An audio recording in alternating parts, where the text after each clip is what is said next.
Saw this shit being slung at me in chat. How dare you? How dare you? Welcome in, everyone. Happy Saturday. Yeah. Happy Saturday. Cheers. Yes. Happy Saturday. Here we are. What goes on? Fuck knows. I just don't even care anymore. This rum's not going to be enough to last me through the session, I think. Dear me. That'll teach me for fucking with things before stream. Anyway, hello. Hello. I'm not going to waste much time. I'm just going to bring everyone in. Hello, everyone. Hello. Hello. Hello. How are we? Doing good. Doing great. Got coffee, Doing so great. can't complain.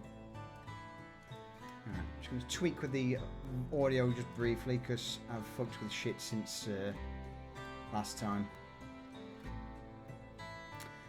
Alright. I'll play as we go. Welcome back. Some people returning from last session, barely. Others, nice little rest involved. How are we all feeling? Very healthy, actually. Not very healthy. Surprisingly healthy. Feeling like I'm in a Like crypt. That. a short rest? I feel like or I got a away with long more rest? than I should have. So not a long rest. Definitely will be a short rest. So if you need one, and you didn't have one last week with Lucius, you No, are I welcome to a short rest. Obviously, a short rest being 8 hours in a nice, comfortable bed.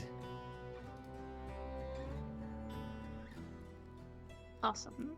Nice. Let me roll. Alright. Good as new. Just a little Um, bruised. Yes. So on the short rest, do we select all available or? It's up to you. That's the hit dice. However many you want to roll to recover HP. Though I will say in advance, there is a long rest coming up for everyone. That'll kind of be a reset, considering the length of time. So if you want to roll more than one hit dice, now's probably the best time to.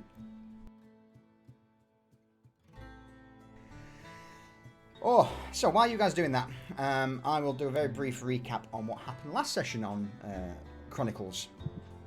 A few of your companions, Balan, Shax, you were also involved in this, were sent out on a little errand, were you not? Yes. A little errand. Yeah? Yeah. Nice, easy. Yeah. You know, just go That's here. easy. Yeah, no. Oh, yeah, easy. No mess with us. Go here, find this. Definitely come no back. Bloodwork Automaton to worry about. I think we did it as quiet as possible, too, right? You did, actually. You were pretty Yeah. damn solid. You made the right calls, and all of you managed to get out without being turned into a red paste on the cobbles. Much to Cypher's, or Lucius's DM's disappointment, and mine as a sort of observer for that one. It didn't set the magic Hey, you alarms. have a new that is tool true. now. I do have a new tool. Hello, Vanilla Ducky. Hello. And Curry Rug, good to see you again. In that case, I'm not going to waffle on for much longer. Those who were out on the last mission, this would be probably a day or two later. So you've not had a chance to have a full long rest, enough to recuperate, take a bit of a breather, and continue any miscellaneous tasks that you've got planned. What we are going to do, though, is pick it up straight off the bat in the Baron's Folly. By this point, the familiar home, I would say, for some of you. Considering some of you have been here, a couple of weeks now. In that case, what I'm going to ask is, would you all be available at the Folly, or am I going to have to send someone out to fetch people? Baylorn will be readily available this time. Holy shit. Max has his normal room, so It's I been was like just waking up. it's Well, been I'm like not allowed- basically So go one day Ginny per. first. It's been like 1 day per mission, right? More or less. More or less, yes. So it's like every day there's something that people go out on. So Ginny's been there for maybe like less than a week. Yep. Okay. Well, I mean, she should just stick around because it's Okay. nice to finally have a room. She's A probably room. like seen and pick up what kind of people are around there. Mostly keep an eye out for the guys that creeped her out. Which ones? They're all creepy. That's mostly Isaiah and Bard because Isaiah straight up threatened her. And I mean, she saw what happened when Bard was left alone with two tied up bandits, so she does not sleep well at night. No. But hey, it's better than being on the streets. It is. There is at least some modicum of protection here, with that being a rotten wood door and a latch, and maybe a chair that you Yeah. prop against it. Yeah. Every night. Yep. Lysander, you had something you wish to say. I'd say I'd be locked in my room, horrified of going outside unless I've been told by my bosses now. Like I'm in crippling debt, so like if I go out and I haven't told them, or they don't know, I feel like that wanted poster would be quickly up. So just as a brief reminder, Lysander got into crippling debt, as he so expertly put it, to the sum of originally I think it was like 40 or so silver coins. It's now been reduced to 30 silver coins, but due to that, Garrett, the one of the management of the Baron's Folly, told him that he would work his debt off, and that if he didn't, there would be a wanted poster around the entire district for a single gold coin for his head. I think that's a Yeah. pretty good, Motivator. incentive. Yeah. I've just Yeah. been doing a little bit of If you work go on my from- potions. Okay. Go on, Shax. What was that? I was gonna comment saying it might be literally crippling debt, depending on how things go. Oh God. Yeah, just send Bard on him. Yeah. It's just no. In fact, don't. You want to at least have him alive at the end of it. All right. So, with that said, then it currently seems like we have Shax, Ginny,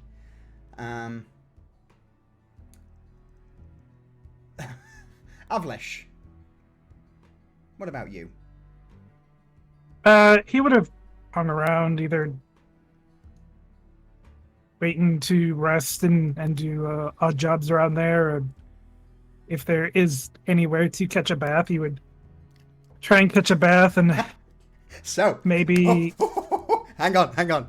In regards to the bath situation, yes, there is a large bathtub, like a copper tub that is offered to all of the inhabitants of the the bunkhouse. But it's only one bathtub and it only gets heated once, so it usually is first come first serve for the clean warm water.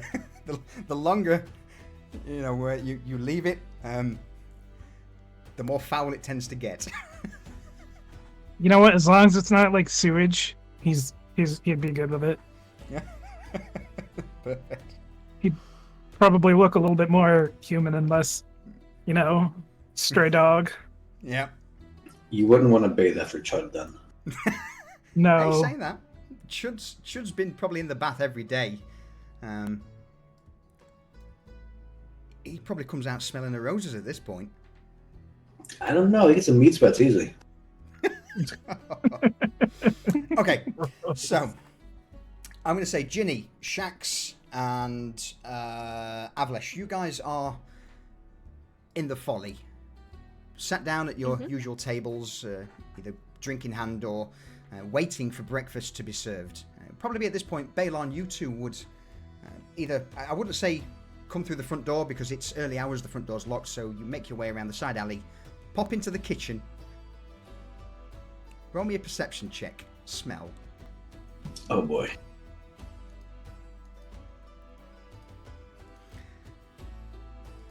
As you step into the kitchen, you have a quick glance around. You see Francis now on the large slab at the back of the kitchen, just taking out what appears to be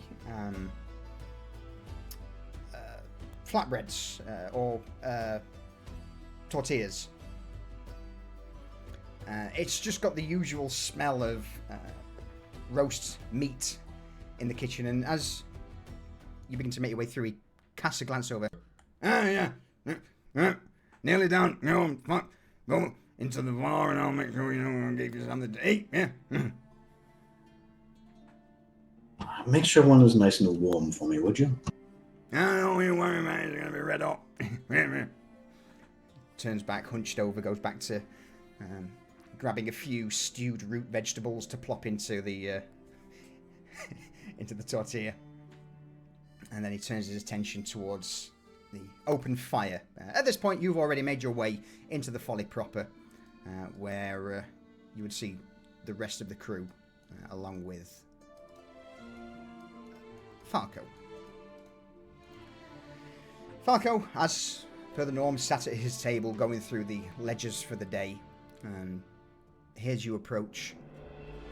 Alright, Bela, good, I'm glad you're here. Wait a minute, what the fuck are you doing here? Normally I have to send someone out to get you. I needed a break from the sewers, actually. The hunt's gone cold. Oh. Hunt for, Did you tell me that? Because if you did, I didn't listen. No, I believe I just told you I had some business to take care of. Oh. Do you like being in the sewers? Falco. It is my home, grins at after all. Ginny. Sorry, what was that solution? Falco would just grin at you, Ginny, for that question. Okay. And Balon, what did you say? The sewers are my home. Oh. Just like awkwardly go back to, whatever he was doing, eating, knitting, staring at the wall. Unlike you lot, Balon here is not interested in a room for whatever reason. But,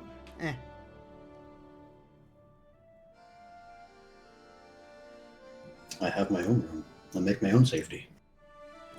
Alright. Well, in that case, look, before you sit down, do me a favor. Oh, you don't have the key, actually. Shax, Avlesh, one of you two want to go and escort the good fucking doctor down? I've got a little bit of a task for him today, and he might actually be somewhat entertained and enthused in getting some work done. It can pay off that fucking debt that he's built up. Jax will go and escort the good doctor. Avlish would get up and go along, carrying a chunk of bread with him. You got these two big boys just making their way out the back, over the alley, up the stairs into the bunkhouse. Boom, boom, boom.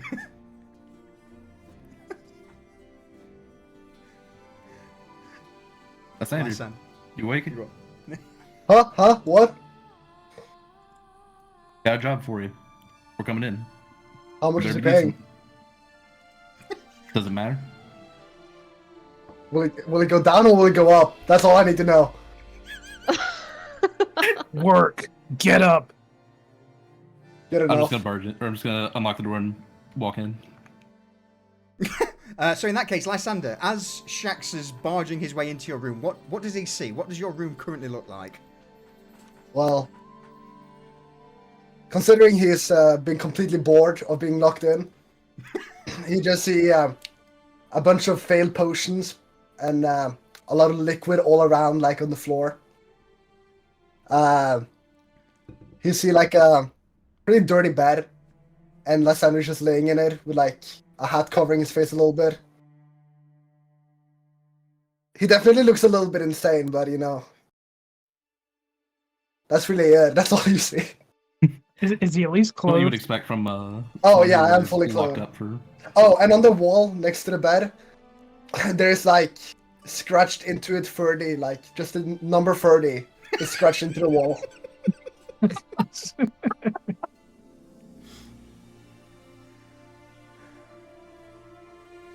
Shax? There, get up. Job's not gonna do itself. All right, I'll come along, and then I followed him. Avlesh, anything you wish to But add to this? he's walking in front of us. Avlish would stick his head in and like sniff a little bit, and then give Lysandra just the most dirtiest look ever, and then just grunt and mutter something under his breath and in a tongue probably nobody else here knows, unless they speak giant. No. That's one language that I believe you alone have.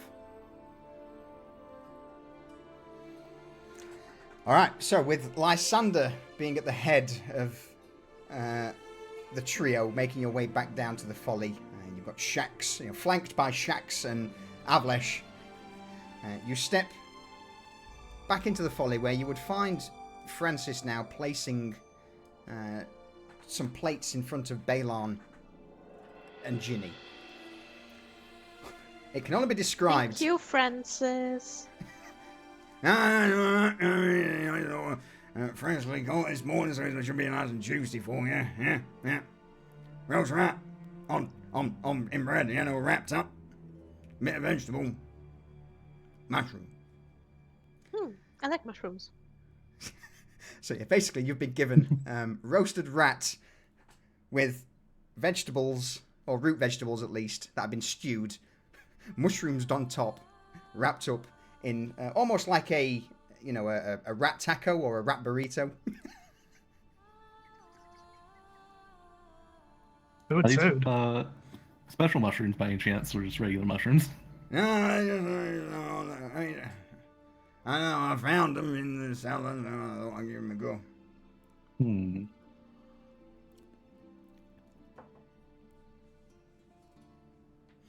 I get a couple without mushrooms? Oh, you fucking picky. Yeah, that's fine. So, regardless, everyone will get, the food. Shax, yours is without mushrooms. The rest of you... I can have your... I'll have your mushrooms if you don't want them. Oh, for fuck's sake, alright. Thanks. Will this cost anything? No, and she wanders back into the kitchen, comes out a few moments later with this bowl of sort of fried mushrooms, slams it onto the desk in front of you, Ginny, just goes, there's mushroom, and storms back into the kitchen again. Oh, okay. I just meant I was gonna have Balon's mushroom if he didn't want them, but it's okay. I'll just put some like extra mushrooms on top of my like burrito or whatever. Don't just when it comes to Francis, just smile and nod, smile and nod. All right. So, first things first. In fact, before I actually get onto what I've got planned, Sharks, Balon, that. Are you good? Are you Falco? Last time I checked, was I? Are you Balon? Well, I do live in the sewers. And I'm the only one down there, so yes. What sort of fucking weird question is that? Last time you weren't Falco. You weren't you. Someone else was you. Is it possible for someone to look like you and talk like you, but not be you? Falco Oh, that makes scratches. sense. I'm sorry. That was a strange thing to ask. Falco casts a glance over the entire table. Questions like that are probably best left unanswered. You just do... You carry on working and don't delve too deep into certain secrets. But in answer to your question and to sort of sate that curiosity, yes. Also, if that information gets out, then well, you've got. Let me just say that the old gold coin warranted for Doctor over there is going to be the least of your fucking concerns. Hear the house that feeds me? Never. Smart man. All right, so. Oh, he has a twin brother. Like Ginny would like say it super quietly, like kind of more to herself. Jackson chuckles. Avalanche just completely ignores the conversation and eats. All right, so nice easy one for you today. Once that's done, and Falco gets up from his desk, wanders over towards where you are, perches on the edge of the table that you're all eating from, and begins to glance over. Right. You've actually got the... normally, you know, you lot have been offered the shitty end of the stick, but today, well, you get off lightly. The rest are on a little errand, and you lot have been doing a fair bit of work and seen some rather interesting sights. So I thought it'd be best to start peeling a few of you away for light duties. Congratulations, you lot are the first on the light duty. Wahee! Thank you. Oh, you don't need to Does thank it me pay just more? yet. Well, just wait. You can thank me after I've told you what the fuck you're doing.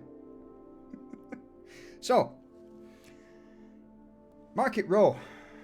I assume that all of you know Market Row. Jackson nods. Avalanche just gives him a look like, nope. All right. Big lad. I point to you, Avlish. Others will fill you in a minute. Basically, Market Row, we own it. It's ours. Any trouble, any issues that happen down there look bad on us. Do you know why that is? Because you own it. Aye, because So we you own have- it, and So it's, you're Go on. responsible for it. yeah, and the people of Market Row, pay us to make sure that it's nice and safe. Yeah, simple. Right. So basically, what I'm saying is that the people of Market Row pay us, who in turn I pay you, which means you want to make sure Market Row's nice and safe, don't you? Yes. Hmm. Say it with me now, everyone. Yes.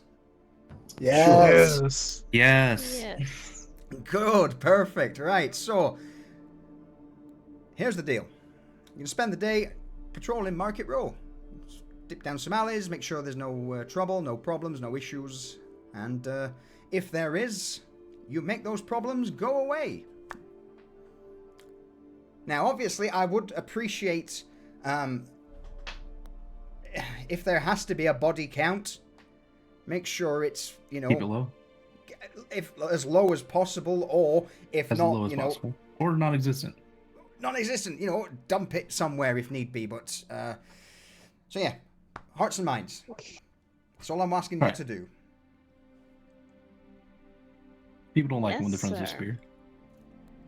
Well, it's not so much that. People don't like it when business is interrupted by pickpockets, thieves, fucking ruffians who don't understand that we, in an extension, you, run Market Row. Do we need to wear some kind of uniforms? With You know funny what? little hats to show that we're, in fact, running Market Row. Congratulations! You have now been, and Falco will reach into a sort of a pouch at his side, and he'll take out some. In fact, bear with me a second. I don't want to get this wrong. I need to ask the man who knows. Talk amongst yourselves for a few moments while I wait for a reply. Great. Now we have to wear some ugly uniform. It'll probably just be like a badge Maybe- or something. Maybe not If anything, ugly. it's a badge. But You might like it. You never know. Establish I'm your a man of and fashion, continues eating. Lysander. Exactly. That's why I'm not very opportunistic about this outfit. You don't like exactly have a Shelby, choice, though, do you? No, I don't. he doesn't. So whether it's opportunistic for you or not, you have to do it anyway.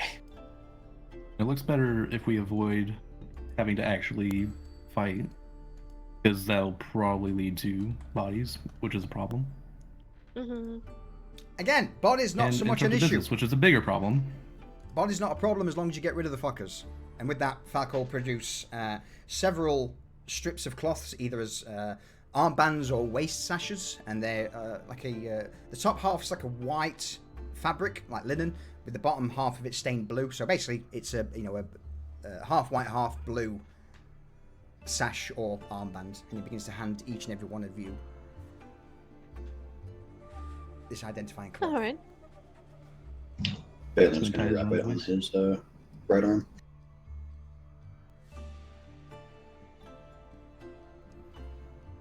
If anyone asks, you're from the Folly. That simple. Most people will nod.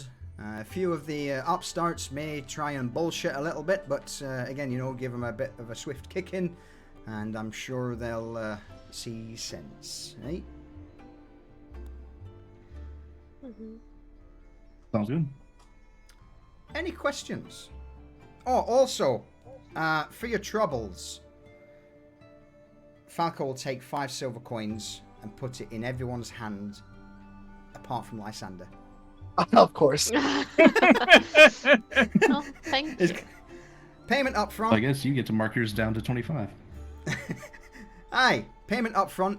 Obviously, use that as spending money. You're in Market Raw. If you want anything in particular, there's your spending. And that's your payment. You, Doctor, congratulations. You're considering fees and administration duty and, sort of handling and so on and so forth. That takes you to 28 silver coins. I think I heard 25. You need to get your hearing checked out. No. I'm pretty sure I heard 25. I'm sorry, was that 29? All right. I mean, if you're going to be that was it generous, 28? gonna be that- No, 28. if you're 28 going to be works for that me. generous and 28. leave a coin in the folly for me, then I will take it. No, 28 works perfectly fine for me. All right. Ah, well. Establish laughs. All right. Any questions? I think we're solid. Where is just all of Market Row? Any particular areas we need to be on the, or to look at in particular? Do I look like I'm in Market Row? No. Go and ask. Just Go and speak to Didn't some know if you vendors. had heard anything. No, I have not. So All right. that sounds like a job for you, doesn't it now? Out on your boots on the ground, getting shit done, finding out the problems, fixing them. It's what I'm paying you for. I don't make this easy. I got bigger shit to worry about. Like what? Fair enough. That's for me. He taps his nose. That's for me to know and for you to hopefully never find out. Mm-hmm. Fair. This place doesn't exist without supply lines and business and who knows what else. Contacts, communications, supplies, fucking... And he'll just wander over to his desk, come back and just hoist up a leather-bound book towards you. And you just... For those who can read, you would see it's a list of all of the imports for alcohol, food, and at the very bottom Probably there's sharply increasing recently. it's very much sharply increased. You get down to the bottom of the page and you just see circled in black charcoal the number 421. Silver coins for the fucking week. My boss is gonna shit himself when he sees this. That's what I have to deal with. That's whistles, but fortunately my microphone doesn't pick up whistling. Just that kind of holy moly. That's a lot of silver. Yep, and the boss doesn't know it's coming to him yet, so wish me luck in that endeavor. Alright. Also, Whoa. warehouse over the road's been stocked up. If there is anything, if there's anything you need, it's all in there. Otherwise, finish your breakfast. Get out of my hair. You don't have that much hair. Do you? Falco drops his hood and his hair's, I would say, probably mid-length. Quite shaggy because okay. he's usually got his hood up, but because he wears a hood so often, there is a noticeable bald patch appearing on the back of his head from where the hood's constantly rubbing on it. Oh, it hurts. Judy It's so says true. nothing. She looks at it, but she says nothing.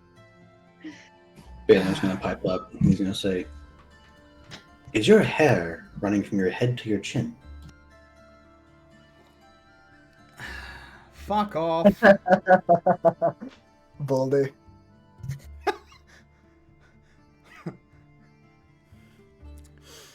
Roll me a deception check, please, Lysander. Uh-oh. Uh-oh. Oh, I didn't do it. Oh. I accidentally did all the initiative. Lysander is working for free today. Oh no. Wow, and it's a nat 20. Deception, you said? Come on, I want to see it. I want to see a nat 20. Oh no. Mm.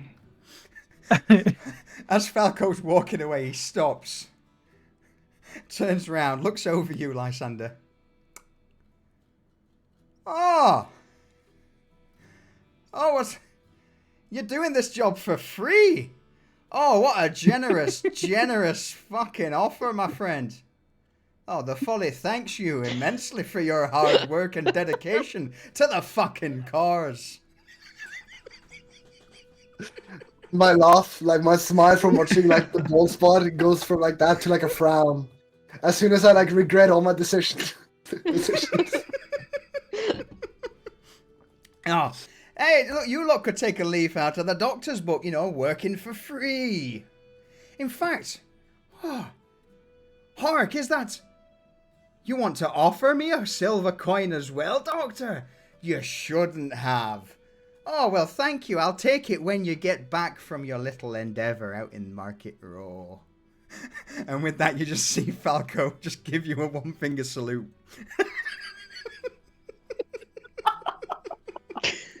Oh, Someone's fragile. She actually just doubled over laughing, trying to not choke on her food. you might be if laughing now, Falco's- but I will have the last laugh.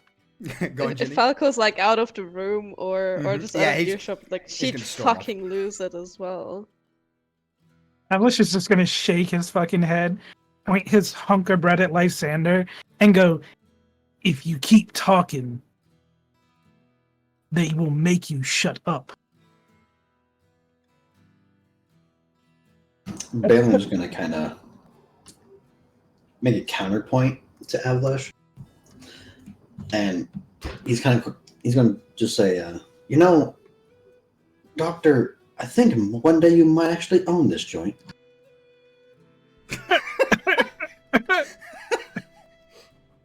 Alice is literally gonna choke on his food laughing.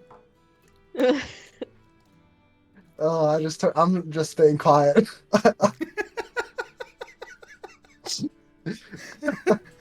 I will increase that to where are you, Doctor? There you are. Inventory. Oh you god, were, no. You were at minus 30, Copper. You are now at minus 31. That's 31 silver, you mean? Silver. Apologies. Yeah, silver. Silver.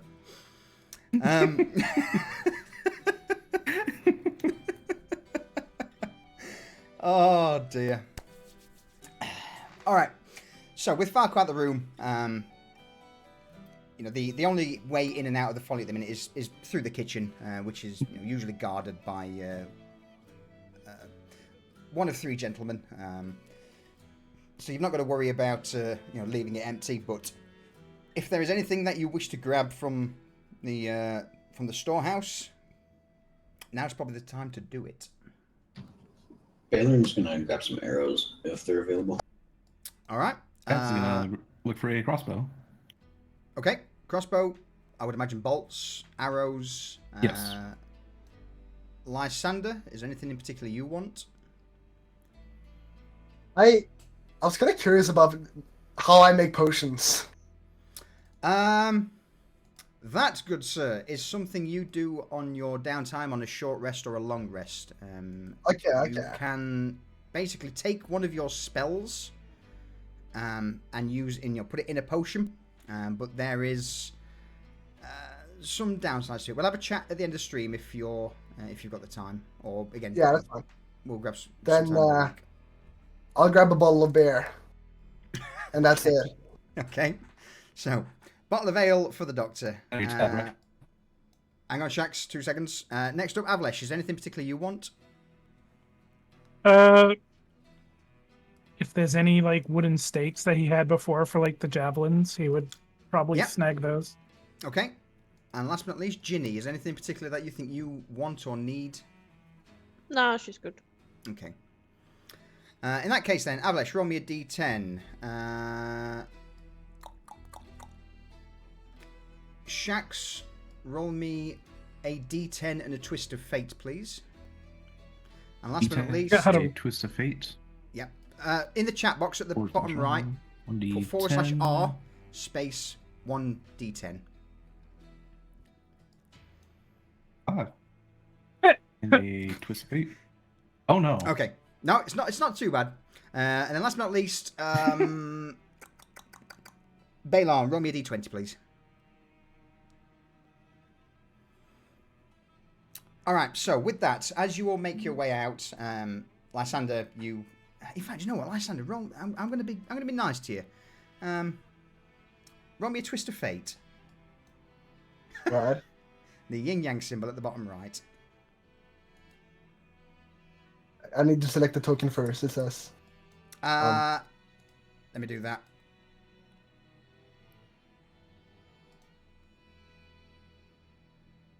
Oh, I was going to give you one from the top shelf, but you just reach out to the side and take one of the upper level bottles on the way out. So it's not the top shelf stuff, but still, it's a decent bottle. Right.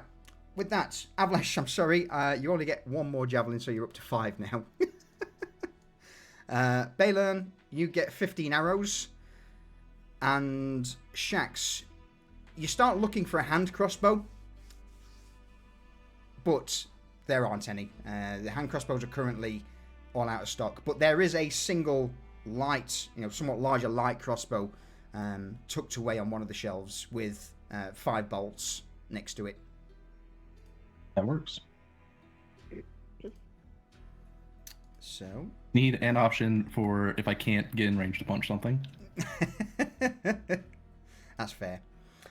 What I have basically said now is, all basic items are pretty much available to you all through the warehouse. The folly has got to a point where stocking the general shit is basically, cost of business. So if there is any basic weapons that you ever want, there's a good chance they will be there. Just need to find Shax. Throw in the light crossbow. Crossbow light. Bolts. Balin, have you added your I have, arrows? yes. Okay, brilliant.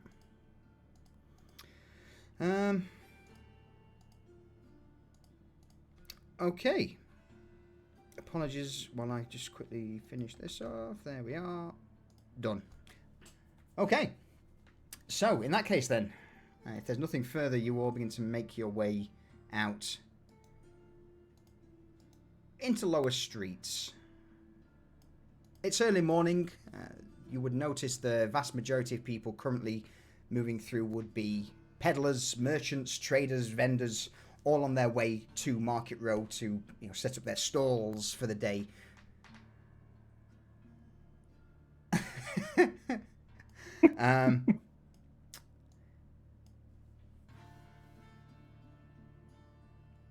I'm just thinking, on the way towards Market Row, would anyone wish to do anything different than just heading to your destination? Or are you just going to plow on through? What's on the way? For some leatherworking tools. Okay, so what's on the way? Lower Streets has... roll me a investigation check, Avlesh. As for leatherworking tools, that's probably going to be in Market Row itself. You're going to have to buy them.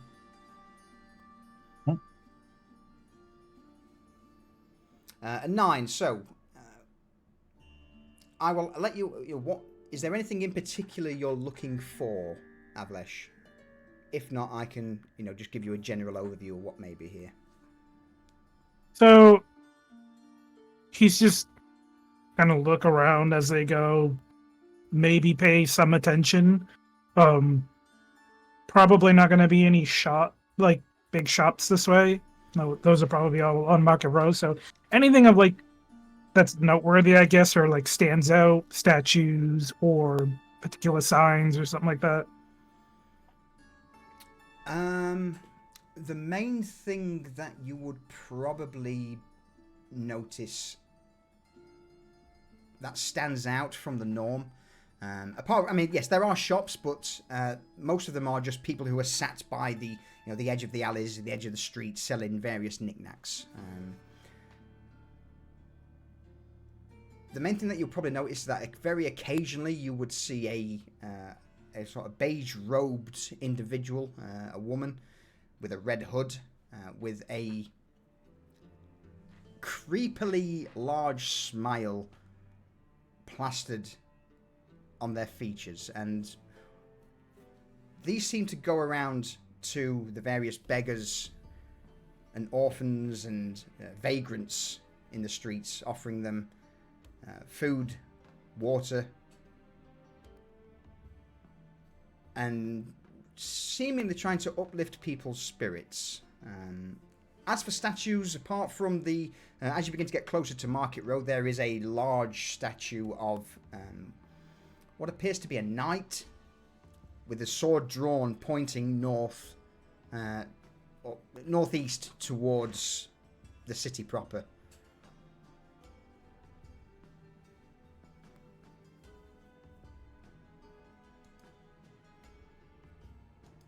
Ablish would probably give the woman in the beige red a look and probably stare at her a bit. But he wouldn't stop. They would just continue. That's the Crimson Cross, right? Yes.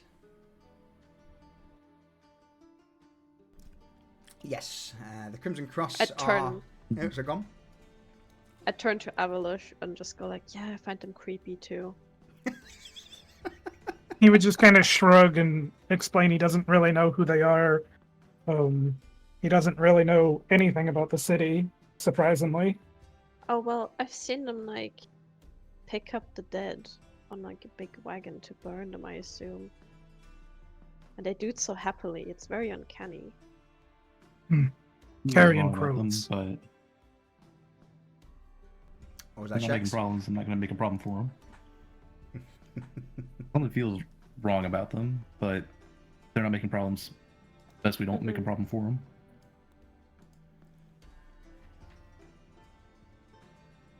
Can I just offer them a friendly wave? Absolutely. And in response, you too would get a over-enthusiastic, happy wave in return. I didn't recognize people who have lost me. I wonder, like, would I be able to see if they're under the influence of something? Like maybe like the way they're looking or acting? Are they like high or some shit? Roll me a perception check. I'm going to set this at a relatively low DC of 10. I don't know.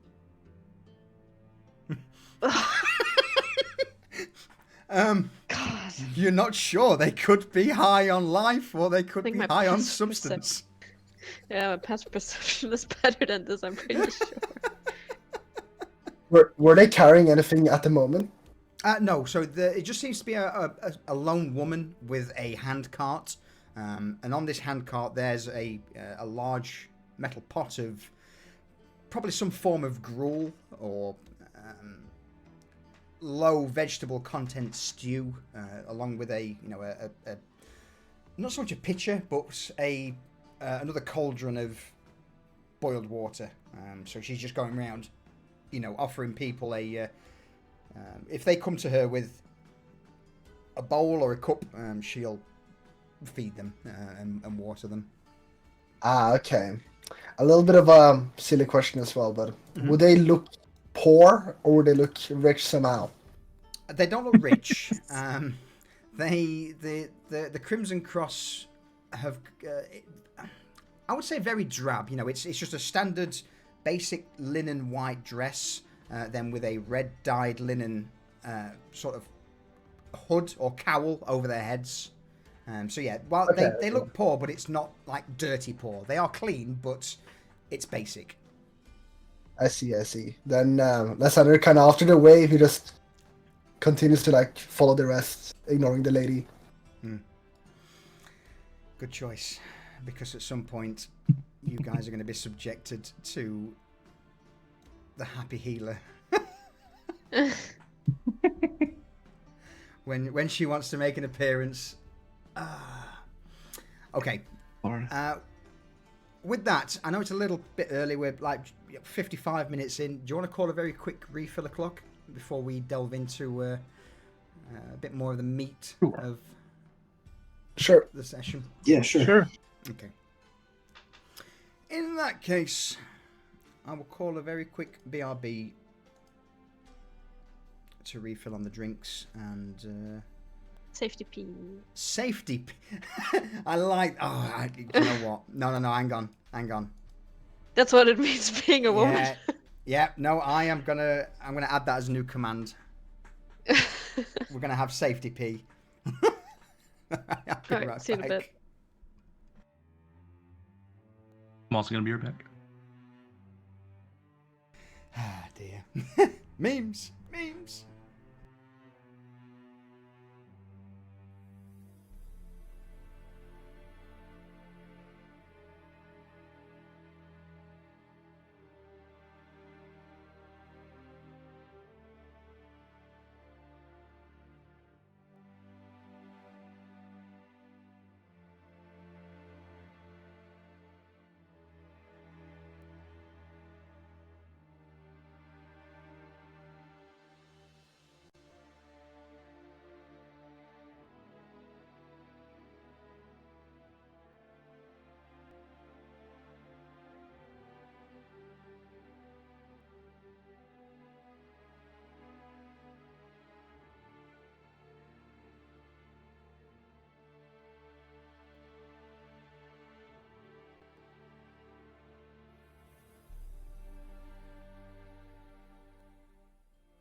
I'm back. Same. Hello. Welcome back.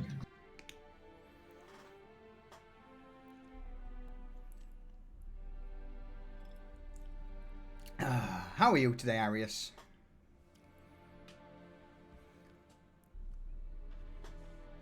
Also, happy birthday, my dude. How was Was it Aria's birthday? I believe it was yesterday. If not yesterday, it's Happy today. birthday. I'll have to sing. I'm back, and happy birthday, Arius.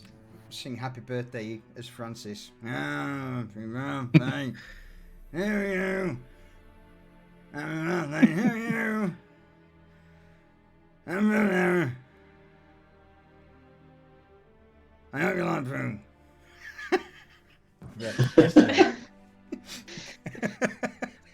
No, I'm glad you enjoyed it, man. Went out, did some drinking, and got so fucked up. It was good. Good. I'm glad to hear, mate. You've got to do it. You've got to do it. I'm glad you enjoyed it, though. I'm back with more tea. Welcome back. All right. I think we're just waiting on Avlesh. Got a couple of beers in back. advance, just in case. Welcome back. All right. So then, with that said, onwards we doth go. You hit the main road, heading more in a northeasterly direction back towards Market Row, and it's here you are met with the cooing, the calling, the sales pitches from a cacophony of voices that ring through this wide street.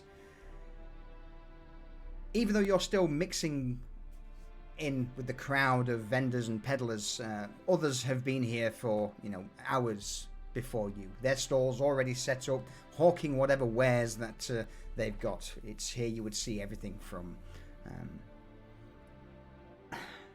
exotic meats on some stalls, which you get the impression probably best not to buy, to various trinkets, knickknacks, pretty much anything anyone could want is available for sale for the right price.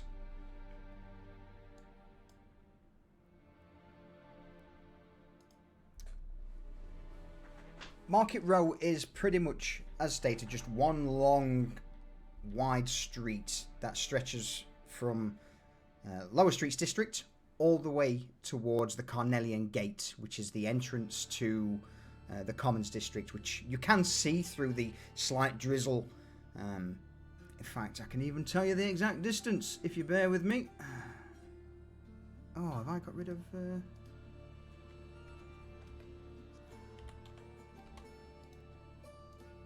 I got rid of the map for a moment there. So yeah, Market Row is about 700 foot long.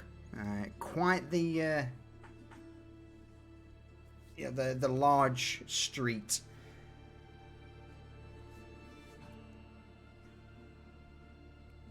If you want to buy a crossbow, Shax, this is probably the place. Whether or not it's of good quality is a different matter. I think I'll stick to the one I have. But I'm interested in looking for some leatherworking tools. Leatherworking tools. All right. Would anyone else be interested in anything here, or? At this point, I'm pretty much going to say, this is your destination. This is the street that you are to patrol for the next, 8 to 10 hours. These are the people that you're protecting and making sure that their lives are as easy as possible whilst trying to do business. Avlish might look for either a decent weapon shop or armor shop, whichever would have a shield maybe. Okay, so leatherworking tools, shield. Anybody else want anything while they're here? I'm gonna need some more time to think about it. That's fine. That's fine. We've got, again, you're gonna be here pretty much all session. Got 8 so hours. Absolutely, you've got more than enough time. It's Real gonna be a time. long one. Oh, absolutely. Yeah, I'm we're a- going to go for an 8-hour session of just, RPing every single step down the cobble. Yeah. Of course. I'm just looking at every soul that I pass by and I just sigh, knowing that I have no money. Oh. Oh, the consequences of actions. All right. In that case, then, I am going to basically start up and say, as you're all walking down Market Row, Shax, for you, you would just out of the corner of your eye see a somewhat old lady. The size of her stall is, compared to those nearby, quite extravagant. She easily covers 10 to 15 foot worth of space on the cobbles. She sat out front of her stall on a small stool, and she looks up towards you with a bit of a quizzical expression. Unlike a lot of the hawkers here, she's not calling out or trying to push sales, and considering her stall's bigger than many others, you get the impression she may not need to.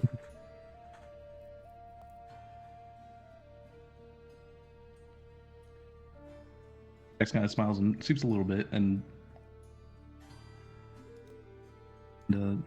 starts to talk. Hi, you wouldn't happen to know where I could find some tools to work with leather, would you? Ah, leatherworking tools, is it? She turns around without even moving from the stool and glances towards her stall. See the large box over there? She points to a large crate. Underneath there should be a third smaller box. Open it up, and on the right-hand side, left-hand side, pouch. I believe that has everything. How much would that run me?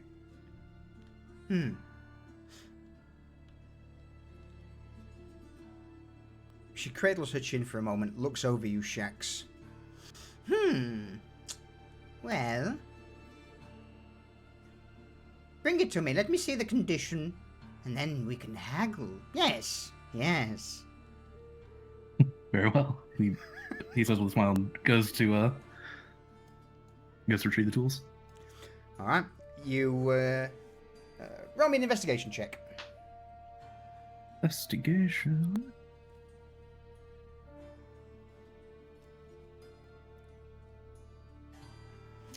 So, you easily find the item she pointed out, and as you open the box, delve into the second box, find this leather-wrapped... it's almost like a small pouch that opens with various needles and shears inside, for again, used either with leatherworking or with tailoring. The problem is that whilst most of the tools are there, the largest shearing blades used for cutting through leather are missing. But apart from that, the rest of it, all good. Not gonna point anything out, just bring them forward and hand them over to her. You found very well. 10 silver, yes. 10 no, for you, big man, Bruni. She squints. The faded white eyes regard you the best she can. You get the sense she's slowly going blind.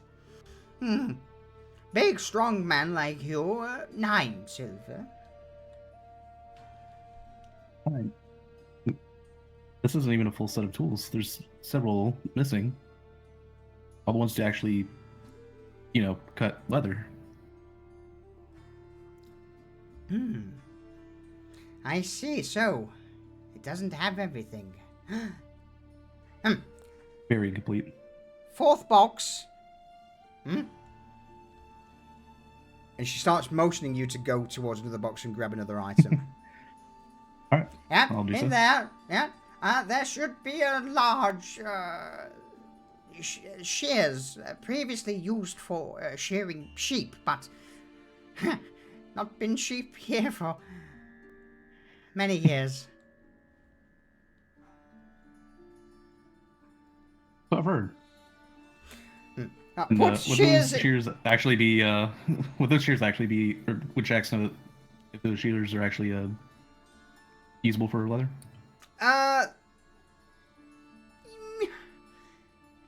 They would do the job with enough strength. They-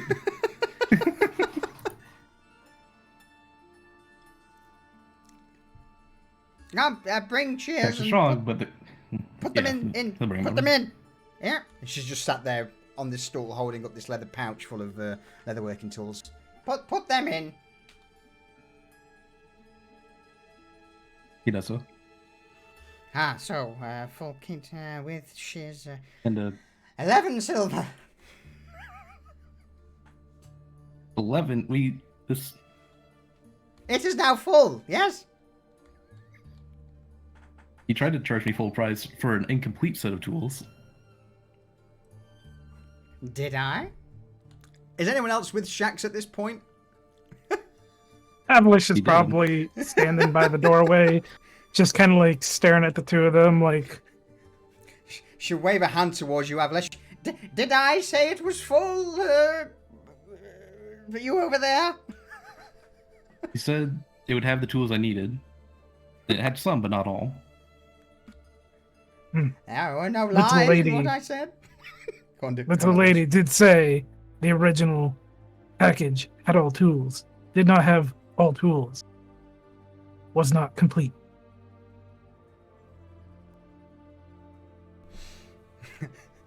She just sighs, seeing that the attempt at fleecing has not gone down well. I'm going to ask Shax, roll me a persuasion check with advantage due to Avalish giving you a hand with it. Equation. Just in case, I have a funny feeling. Let me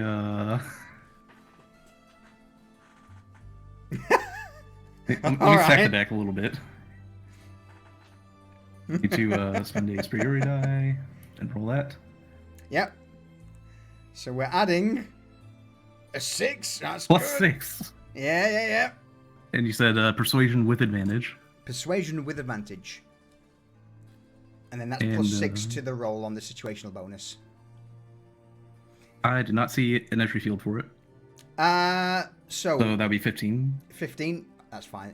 When you click, rather than clicking advantage, just above that it'll say situational bonus. Oh, You could probably just put 6 in there, and then that'll add it to the roll. But the field 15, is not. Oh, there it is. Yeah, you're blind. You're blind, Shax. come on. It doesn't matter, man. Don't worry. Jax is it, but the monkey piloting him is. 15 is enough. With that, she seems to mull over before slowly nodding. 6 silver. 20 copper. Best deal I can give.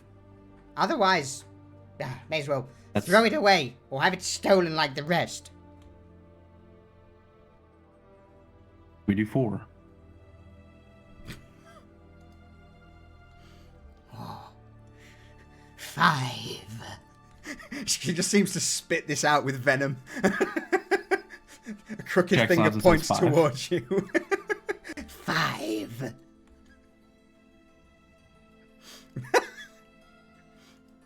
This is where Shax gets Hands cursed. over. Jax will hand over the 5 silver, and at the same time be retrieving the tools. Yep. One hand doing one thing, the other hand doing the other. So, for all intents and purposes, yes, you have now a set of leatherworking tools.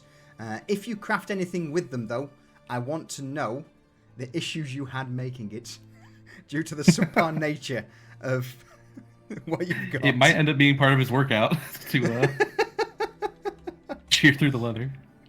All right. Avlish is going to question her about. She had mentioned things getting stolen. He's gonna question her as best as he can if these thieveries were recent. Not so much me. No, they've tried. They have tried once, but well, nothing gets past old Edlith here, do they? No, I see everything. But a few others over the way. What do they call themselves there? Cutters, or something, have been sticky fingering a few things. Small. There's been 3 of them that. What were they? Grebs, little goblin bastards. Yes. Do you happen to remember any names? I mean, if you go over the road, see, and she points her finger. She thinks she's pointing towards the street. She's not. She's pointing into her own stall. Go and speak with Alclemon over there, the elf. His stall, he's got a lot of knickknacks. They were some of the things that went missing. Mostly like bladed things, a few knives, bags, and so on and so forth. Thank you. Avlish would thank her, and then he would Thank you. fish out one piece of copper from his satchel and put it in the lady's palm because she's very clearly mostly blind. Yeah. Oh, thank you, young lady. I appreciate it. Aww. He just says So nothing, grits his teeth, and leaves. So she can make fate outlines, and she saw, what she believed to be long hair. So like extremely nearsighted? Yeah, extremely. Yeah. Familiar with that? And probably partially deaf as well by, someone with that deep voice being called a lady. Maybe she thought Avlish was an orc. And Shax, perhaps you were an elf to her. Who knows? Only she does. Who knows?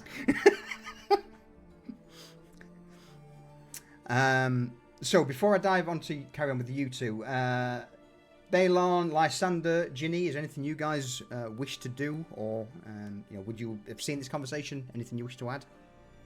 I think Jenny would just be kind of strolling about a little outside, like not far away, maybe at most like walk off 100 feet, from like 50 to 100, but not like, or I don't know, whatever range would be out of earshot.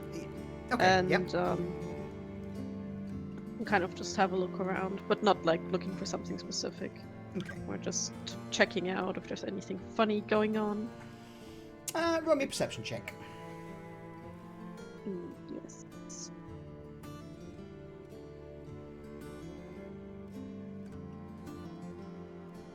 11. For the moment, with it being early in the morning, there doesn't seem to be anything of interest, and you can't really seem to make out too much due to the fact that it's still early hours. A lot of the vendors are turning up, setting their stalls up, getting their products out. So it's organised chaos at the moment, and also due to that, with it being early morning, the vast majority of the peddlers being wide awake and hyper focused on getting their store set up. You also get the impression that anyone who's trying to steal anything or pickpocket or cause a nuisance, now's not the time to do it, considering everyone is wide awake and counting what they've got for the day. Makes sense. Balon? Balon is mainly he's just trying to walk the strip. Since it is early morning and not many people are around, he just wants to get bearings on things as it's calm. Yeah. Before things get way too hectic. Okay.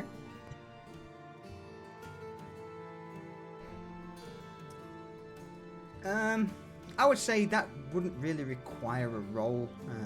If you're just pacing up and down, just getting to know where where the vendors are, where a few of the alleys start off. I would probably also say Ginny. This applies to you as well. In the time spent, you become familiar with a few of the side alleys, which way they separate from the main road, where a few of the stalls are, so on and so forth. Since you're doing the very similar thing.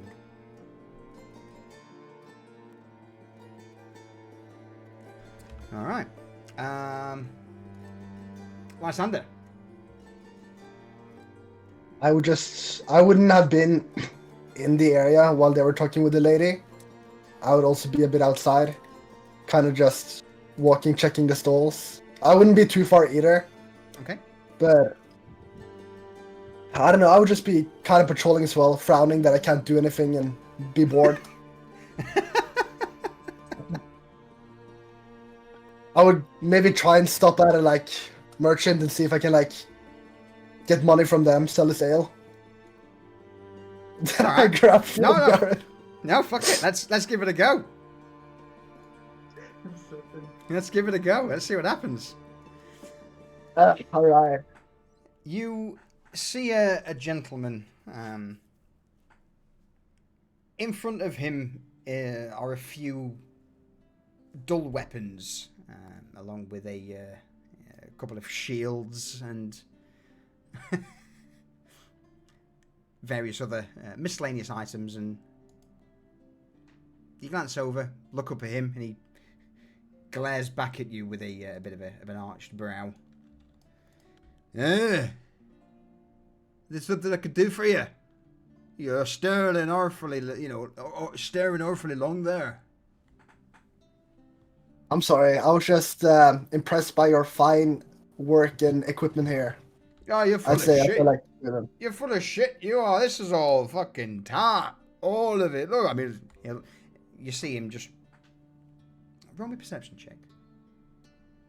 All right, hold on. There it is. You see him sway slightly as he reaches and takes the sword from the counter in front of him and holds it up. Look at that. Look at that. That's as blunt as a fucking cobblestone, ain't it? This ain't fine wares. It's all I could find, though. I've not had a decent supplier in quite a while. And all of the good shit was fucking stolen, weren't it? Stolen by what or who? Oh, it's them bastard fucking curse-potted bastards, yeah. Scattering around, trying to be, these big bads. They've been on the rise the last few days. What do they look like? I mean, like you, like me, and like him over there. Could be any one of us. I see. Well, it can't be me because then it would be handsome, intelligent, amazing. So I can't, but I'll definitely note down your current state. Are you a bard?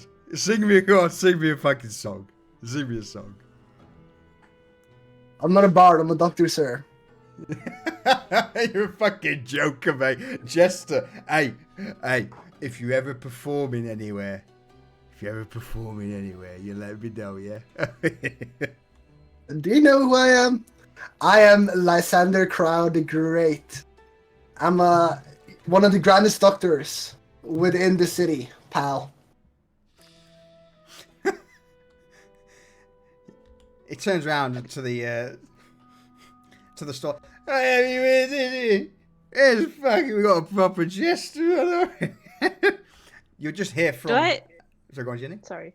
No. I'll just ask if I would happen to be around and notice that. Yes. For the memes, yes.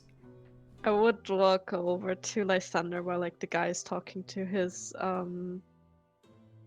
guys, and I'd be like, Oh yes, Lysander, the doctor and jester. You know, you should absolutely pay him for his time, perhaps, in entertaining you. Exactly. Oh yeah, I mean, And if you, go on. I do it quite greatly. That with my performances or assist in healing people, you get 1 bear on the purchase. Oh shit! I mean, I'm all right. I mean, I won't mind the beer, but oi, Anna Lee, do you not say that you've got a big fucking boil on your backside that needs that needs lancing?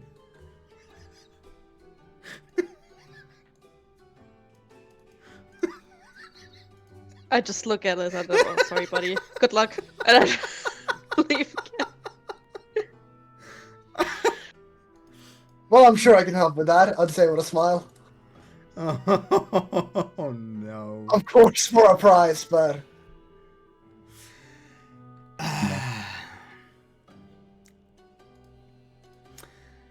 All right, we're doing this. Cool. Emerging from the tent alongside this gentleman, you see a creature of about 8 feet tall step out. A rather masculine looking beast. 2 horns protrude from their head, a shaggy mane. It's that of Minotaur.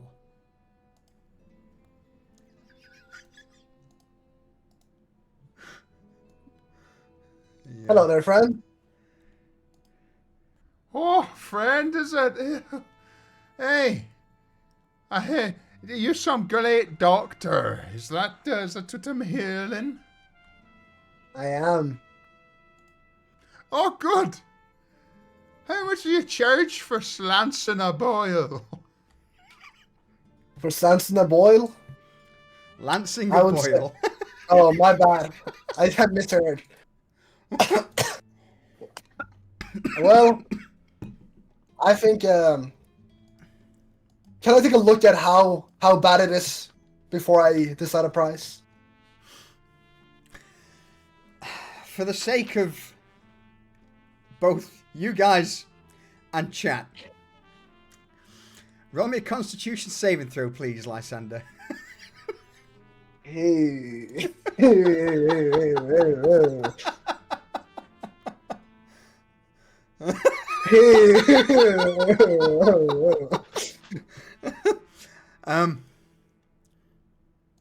Lysander enters the tent with this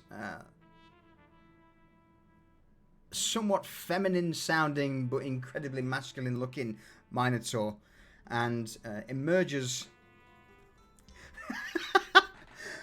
15 to 20 minutes later. There wasn't just one. There was multiple, but you roll me a medicine check. Of course. Hold on. I keep on forgetting that I have a -1 to medicine. Yeah. How are you a doctor with a minus? I was gonna say, how? What? I thought. Did you know I have a +2 to deception? Is he a doctor of philosophy or some shit? He's a Got a doctor who was PhD. he was a doctor who was kicked out of his previous profession for obvious reasons. He lost his medical license. All right. So with that, Lysander, after I'm going to push that to 25 minutes and multiple boils being lanced, you stumble out of the tent. Roll me a d6. Force R space 1d6. Wonder if he's covered in stuff. Okay, so with those rolls, Lysander, what happened? You got 4 silver coins as payment. The medicine check wasn't great, and you certainly failed your Constitution saving throw. What's the aftermath of this ordeal? Well. After a long and very annoying Minotaur that cannot stand still while I'm dealing with this, I feel like I would lose HP. Like, he would push during one of, like, cutting off one of them. He would, like, react by shoving his arm to the right and making me fly out of the tent for a second. Alright, hang on then. Let me do this as a townsperson. Strength of a Minotaur would be, let's say, strength 14.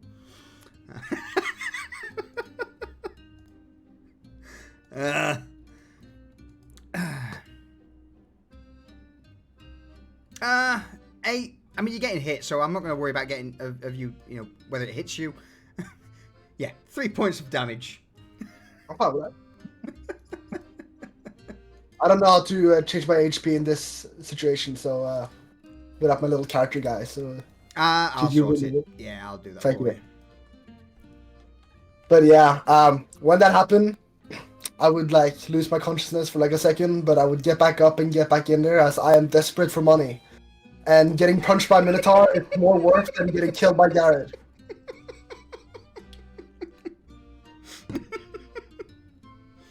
So I go back in there. And then after a long session of me finishing in the end, I go back out.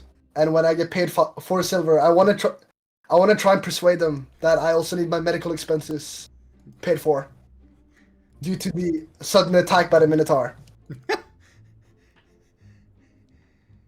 I mean, it was just a love tap. That was anyone else.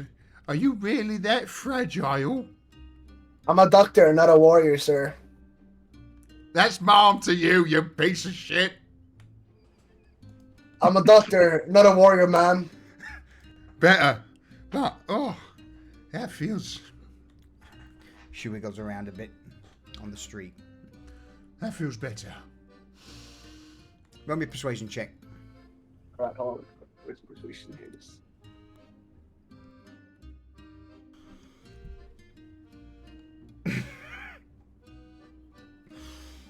Alright. Alright.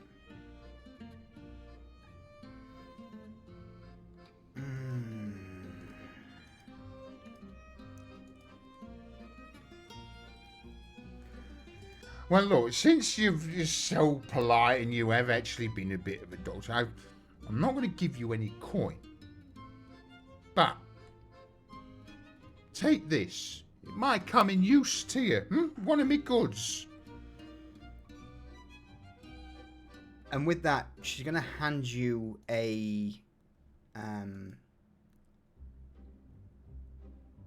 pouch. Let me throw this in your inventory. All right. Lysander, in your inventory, in your consumables, you've got a new item.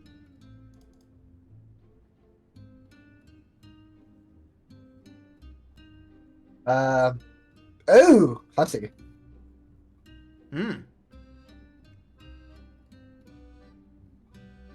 That can come in handy. I look back up to them and I'm like, thank you. As I like grab it and put it aside.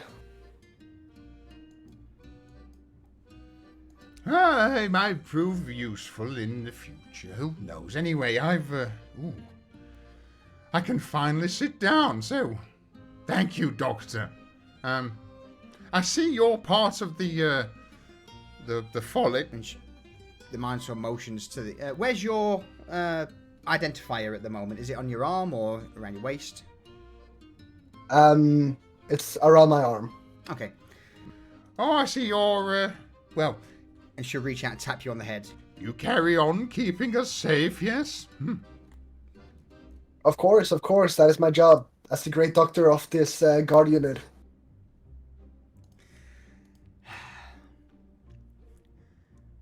With that, though, on the opposite side of the street, or I would imagine a little bit further down. Shax, Avlesh, you're off to see the elf, I believe.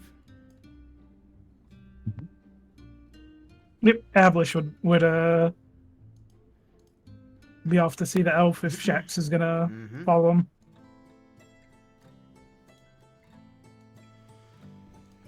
All right. Yep, Shax is following. You step over the cobbles and reach the makeshift little stall of the elf that was pointed out by the other vendor, and he looks up at you both. Ah, a pleasant day to you both. A little early for me to be selling things, but part of the protection, That time already. I'm sure I paid earlier in the week. I'm sure you did, and we're doing our part.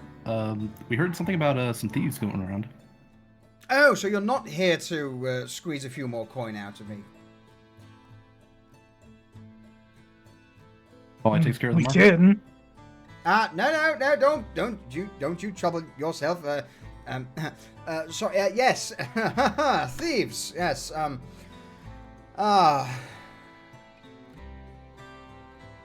There has been a little bit of a ramp up in the activity recently, yes, and just before I continue, Ginny, where are you? Are you still...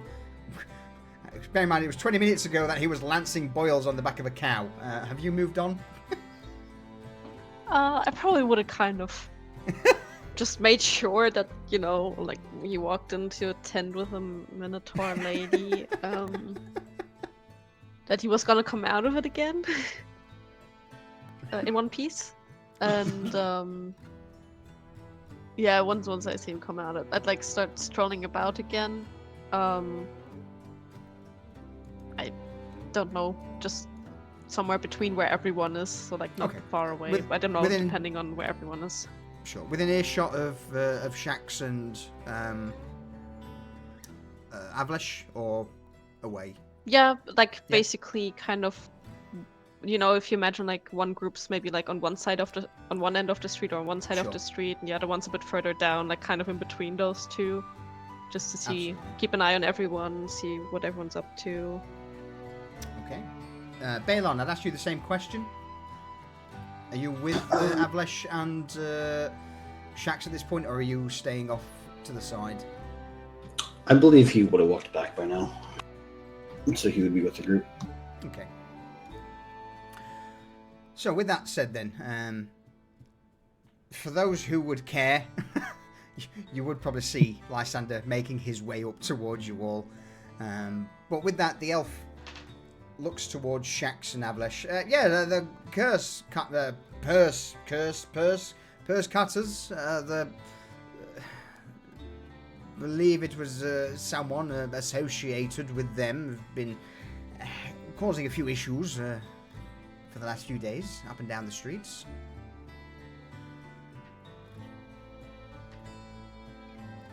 We heard from the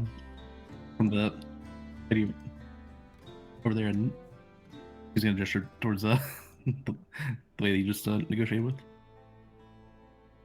Yeah, say that again with words I can understand. We heard something about some purse cutters from the kind lady over there. Kind? Her? Shax's gonna wink. Okay, understood. Right, yes. Now, they've, apart from myself, I've had a few items go missing. A few daggers here, swords. I know some of my friends further up the road have had a few of their things stolen as well. Mostly scraps, clothing, so on and so forth. Along with, the usual coin. I heard of a mugging the other week. And something about they're trying to, overthrow the oppression, the new upstarts of breaking the way of life or something like that. To be honest with you, if you go and have a chat with Farvan, he points up the road. He knows more. He was the one who's been hit most with it. He's had the vast majority of his weapons confiscated, but fucking robbed from his stall. I've just had a few daggers here and there, and the odd bits and pieces. So nothing overly, nothing that I can't You said the Muggin replace. was also by the same group? I believe. I mean, in putting two and two together, I would assume so. They're the only ones really that, well, since you folks have taken over. Making sure I got my facts straight. Atlas is just kind of look around the stall. Ah, what do you want? Anything interest you? Take your fancy? Huh? Any shield? I mean, I've got a relatively like a small shield, slightly larger than a buckler. Pretty sturdy. I mean, it's got a few dents, scratches from its previous owner, but still, he'll reach down and take a small round shield out and place it on the counter in front of him. Ablish will pick it up and kind of turn it around to inspect it. Is it made mostly out of wood reinforced with metal? Yeah, reinforced, so like treated wood, bolted together with a metal trim and a central domed cap for deflecting blows. So yeah, your stereotypical small round shield. Kind of chews on his cheek for a bit and looks over the shield at the elf. Says, "How much?" Well, something like that. I mean, again, it's seen better days, so I'm thinking 2 silver.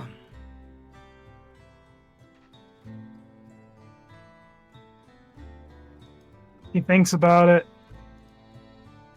and then kind of gives a little shrug and then fishes out the 2 silver. All right. There is your shield, good sir.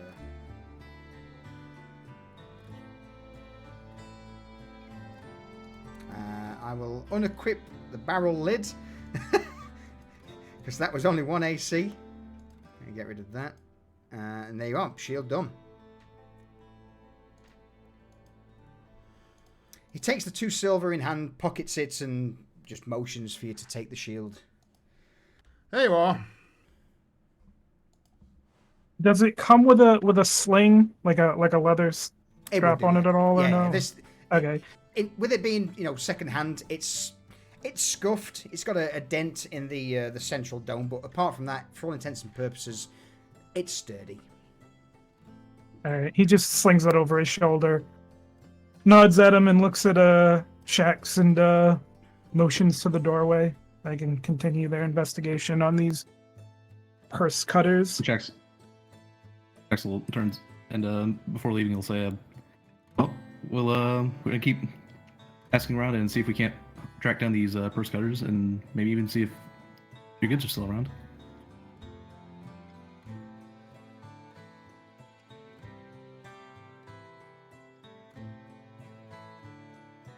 You are muted, sir. I am. Sorry, I was talking to myself there. But if you see a few sort of 5 or 6 nicely honed daggers with it looks like they've got an amethyst in the pommel. It's not amethyst, I assure you. It's fake as all can fucking be. But I was pawning them off at a considerable amount, and they were the ones that were stolen. If you could return them to me, I would probably, offer a finder's fee.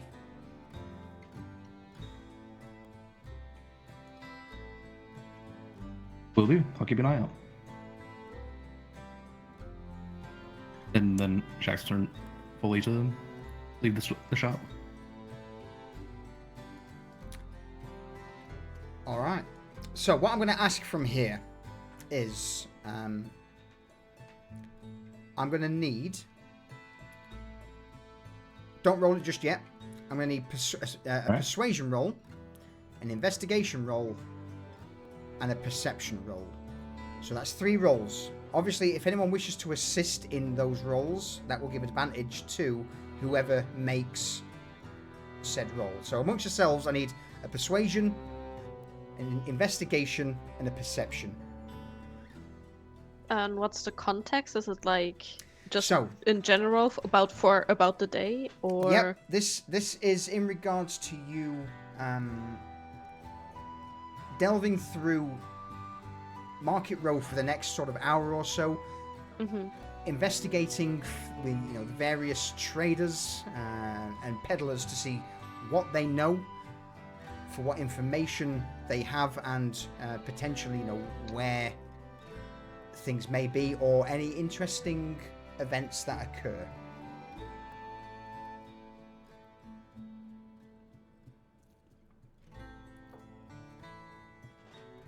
Who wants to do what? I'll assist with perception. Yeah, I guess I'll take the lead on persuasion. I'll do investigation if you guys want. Okay, so we've got Lysander I taking... would like so go to assist with perception. If someone's already taken it. Yeah, so it would be either Ginny or Avlesh. One of you two I'll needs take to... the original roll. Okay, so if you want to roll me perception with advantage, please. Wait, who? Avlesh is going to roll with you Okay. helping Ginny. Holy shit! Oh, Nice. All right, so I will come to the results of that in a moment. Next up, let's go for investigation. Who's doing the investigation roll? I'll do the roll. Anyone want to help out? I'll assist him in the investigation. Okay, Roll with advantage, or? so yep, you roll investigation with advantage. Respectable 16 is good. Perfect. Last but not least, I believe that leaves Shax with the And persuasion. going to use committing presence again. I think it's how I don't get any advantage. Yes, burn those dice. And persuasion, normal. I forgot to add the situational bonus again. It's all right. That takes it to a 9. That'd be a 9. All right. So, with that, what happens? You spend the next 2 to 3 hours making your way through the various vendors and stalls of Market Row, starting to get a bit of a picture of what's been happening as of late. It turns out that by talking with me, people don't seem to talk much. There seems to be almost an element of fear or trepidation in talking to a new face in Market Row. But regardless, you would all learn that the purse cutters have started to attempt to rise to a position of more notoriety. The rumors state that they're not happy with another group muscling in and trying to keep Market Row clean. It's hurting them for business. They don't like being oppressed by anyone, be it the court, be it the wardens, be it another gang. They are very much just a group of miscreants who will steal for perhaps even the sake of stealing. As of late, there's been, in regards to the investigation that you've all been doing, it seems that a certain member of the purse cutters has been taken, supposedly by members of the Baron's Folly. And due to this has riled up a few of the other purse cutters in a defiant gesture against this new order in the district. And it would be here where you would also learn that there seems to be a recruiter going around the outer alleys of Market Road trying to drum up interest or new blood to the purse cutting gang. And there is a recruiting rally due in a few hours' time. Also, with those roles, I will allow you all to ask a question if that didn't cover the general, situation. Any takers to go first? Jax? Would there be any indication of like how many people, like how strong the group is, like numbers wise? You get the impression that they are a pretty loose organization, but at these rallies it could be anywhere from 10 to 30 people, whoever they can grab to listen to their spiel.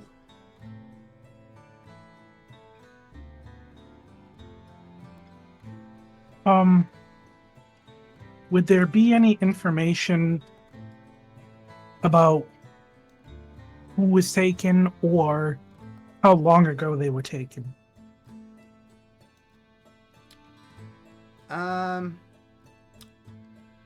Who was taken was a small goblin. And he was taken not too long ago. A couple of days, if that. He was basically, snapped up from the street as he attempted to steal the purse of someone from the management of the Folly.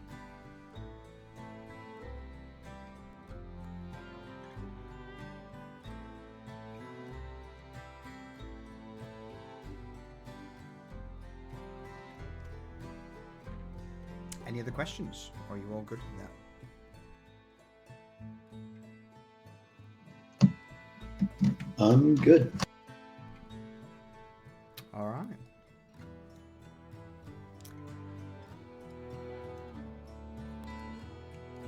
In that case, then, if there is nothing further,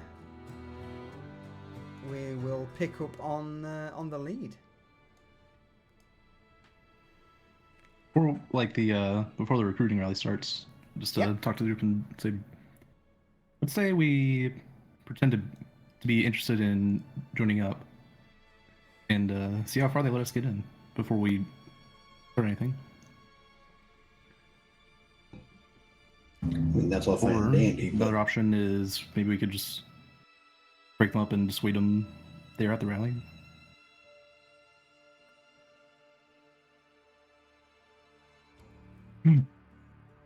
either way, they're going to be surrounded by multiple people. Perhaps we see the numbers first. They seem to be mainly just tired of being interfered with, and they're just lashing out on perceived threats against them. Right, but then, so they're tired of being interfered with, but then you suggest Then they interfere interfering themselves. with them.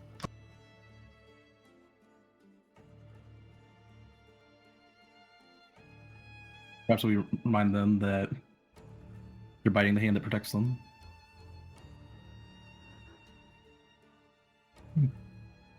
Mess with folly. Get legs removed.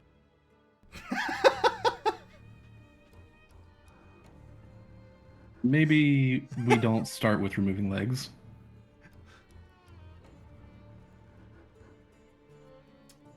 I'm going to jump in quick and Lysander, Ginny, any thoughts?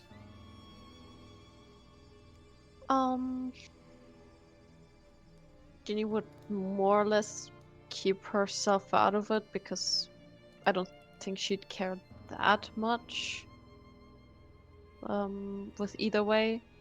I should probably say like well, I think preferably we should avoid violence. I don't think that will make us look very good, or the folly.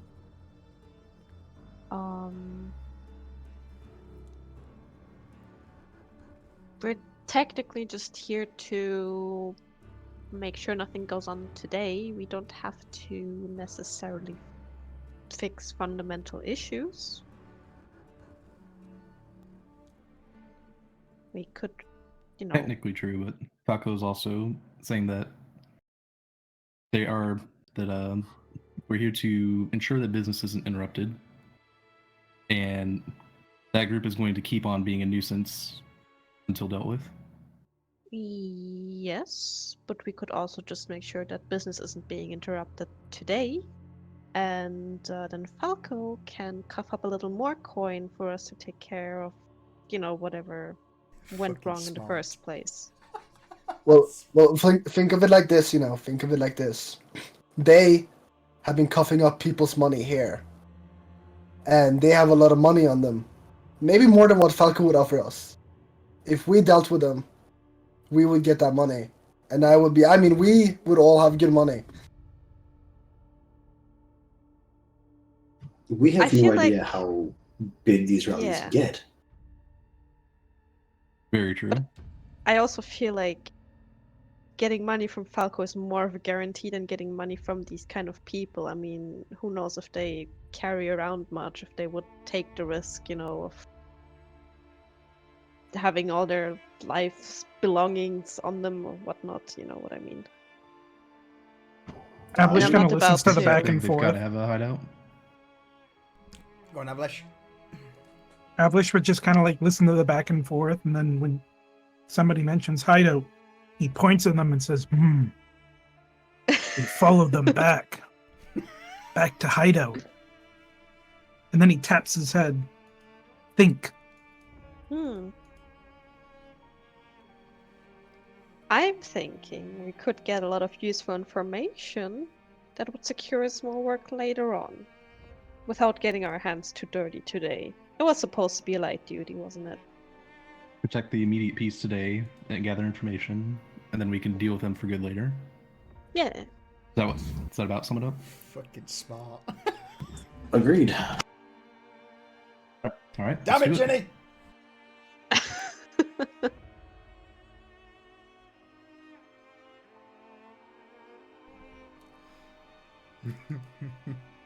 But no, as I said, you know, it's entirely down to you guys on how you want to do this. If that's the plan, anything further anyone wishes to add? Not from my side, no. Not from me. Negative. In that case, you whittle away the remaining hours just patrolling up and down Market Road, dipping into the odd stall, down the odd alley, just to investigate, see what's happening, before eventually the time of the rally is close. Before it starts, without many people looking, Jax is going to kind of pack away his identifying sash and kind of gesture towards the others to do the same. Yeah, Ablish would already be taking his off and stuffing it away to hide it. Yeah, sure. I I think don't want once to the be plan found was, immediately. I think once the plan was made, Baylor would have taken his off immediately. This way, any newcomers to the area wouldn't see him with that sash on.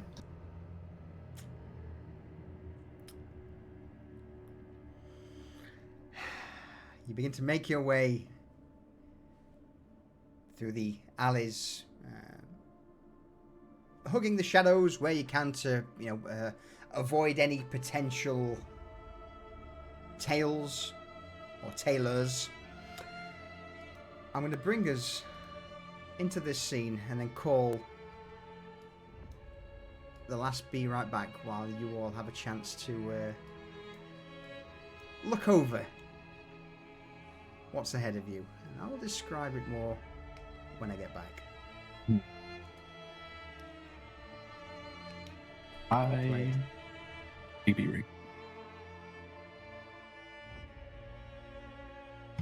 I need a refill.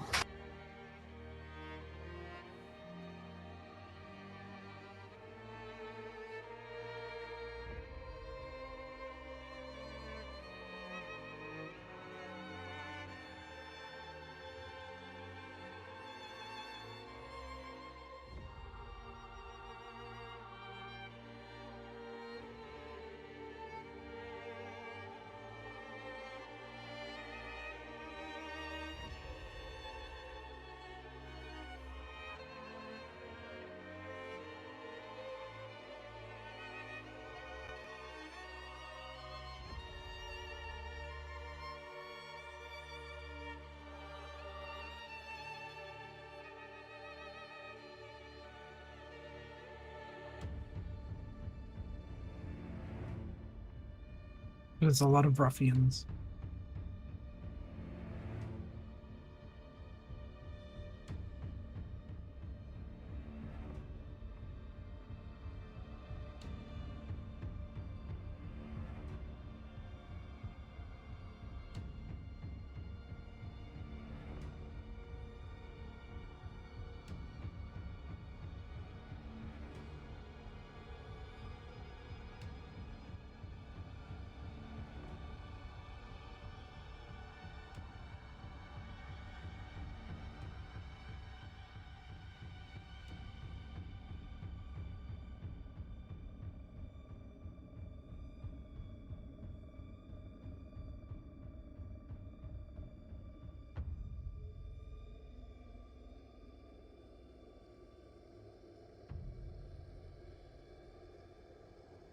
I'm back.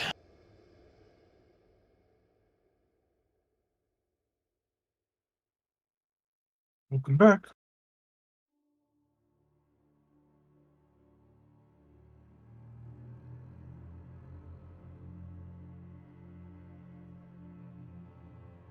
I too, I'm back. You know, looking at this crowd, I'm kind of I glad three we am went back. the quiet route. Yeah, same. And that we remember to take the sashes off first. Yeah.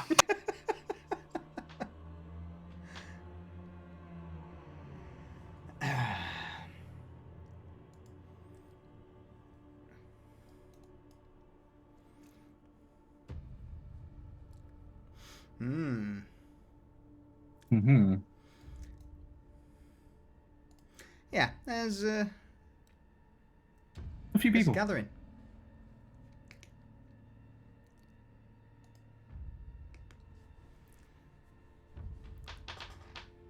You weren't wrong. You said between 10 and 30. Yes, it's almost like the DM knows things. It is 28 by my count.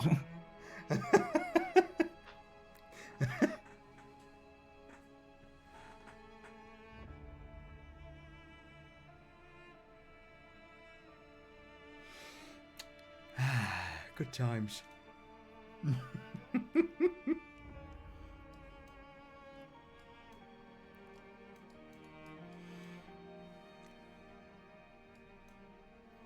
Wait for Lysander and Ginny to get back. I'm here. Here. Oh, welcome back. Thank you. All right, so as you begin to make your way through the narrow alleys, you get to an archway that seems to open out into a bit of a junction. Directly ahead of you, you would see a large crowd gathered. In the center of this junction, there appears to be a well with a sturdy wooden roof, and stood on top of the roof, almost lording over this congregation, would be a man with his scimitar drawn, calling out some form of call to arms to those gathered. As for the group, or the crowd itself, it seems to be made up of a variety of individuals, anywhere from merchants to townsfolk. The thing that would become immediately noticeable is that these merchants and townsfolk here are, yes, perhaps natives to Market Row, but these are the ones who are forced out into the alleys to sell their goods, who don't have the coin, the prestige, or the persona to sell on the main street. These are the merchants. Ones who didn't make it. Those who didn't make it, absolutely. And again, there would be, a mixture of races here from human, elf, even a few goblins seem to be scattered around. But from where you are at the moment, you can't really hear what's been said.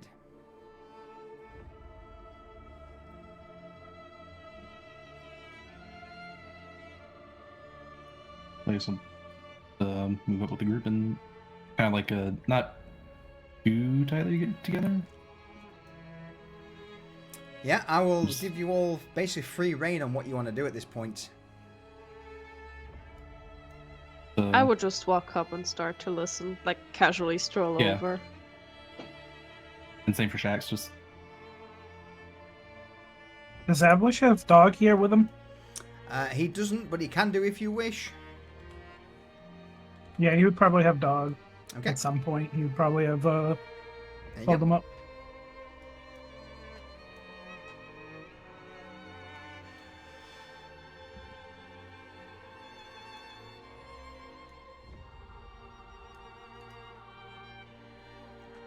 I'm going to stand next to my good buddy here, the calm fog. It's pretty calm. He's just leant against the wall, his bow strung over his shoulder as he's listening. Keeping one eye on him and... Yeah, I'm going to just... I think you'll be safe just standing here. What can go wrong? Hey, Smith, hey, Pocket. So, from the top of this well, aye, so, you know the problems all of us have been tossed to the side, eh? Each and every one of you. There's nothing for you here, no coin, no protection, no respect. Am I right? A cacophony of, yeah, he's right. You got a point there. Begins to ring out. Shax's gonna go with the crowd. Ring out from the gathered crowd. And on top of that, these new fucking protectors, as they call themselves, eh? Who are they protecting? Is it you lot? He'll point a finger to everyone. That finger will land on Lysander. Yeah, I think they do. I'd like look over to him, just straight up, shake my Shax's head. gonna speak up and say, "Hell no, they don't. My friend here's in so much debt. He's not gonna live to see the end of it." They don't know that. They do now.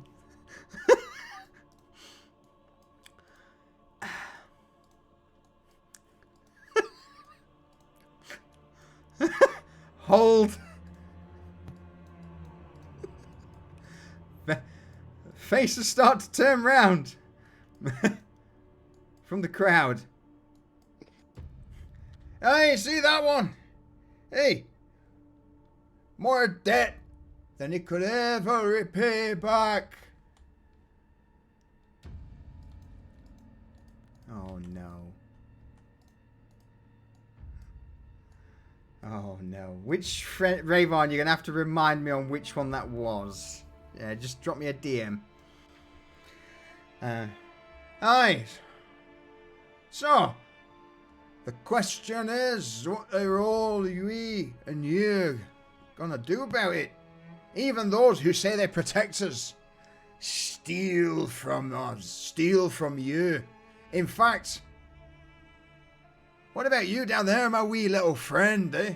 And he points to the small goblin who's perched on the ground in front of the well.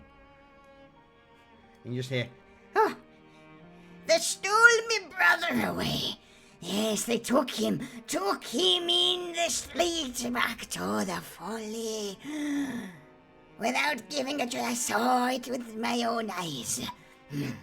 They are monsters, slavers, thieves, and scoundrels.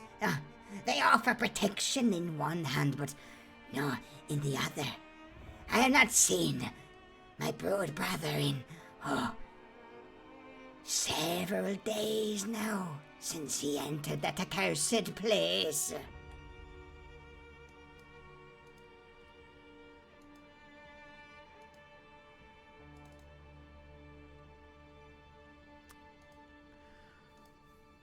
Would Jenny remember seeing a goblin anywhere in the folly?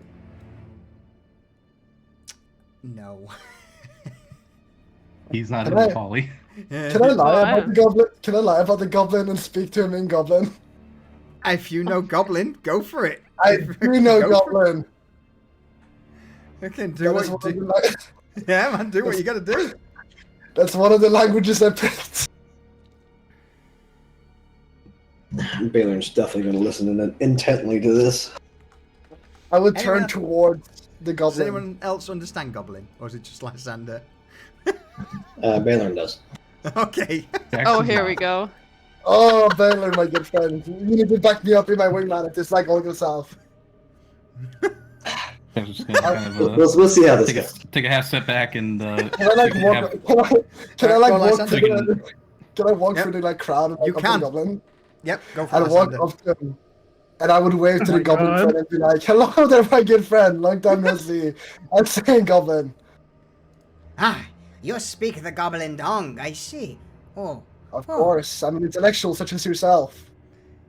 I've not been called intellectual, no, but, who are you? Why do you know the goblin tongue? Because I am Dr. Crow. I once helped serve a great goblin and tend to his wounds when he got wounded. And he taught me goblin. I'm a friend of the people, one might say. The goblin just slowly begins to nod, a bit of an arched brow in surprise as, a human is speaking goblin. You're talking about your goblin friend at the Folly, am I correct? Yes.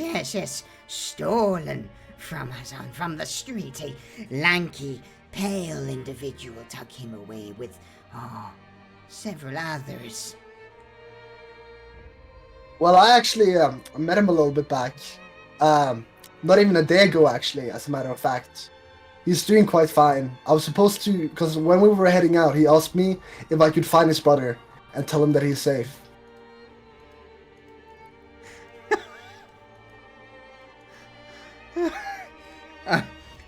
Roll me a deception check.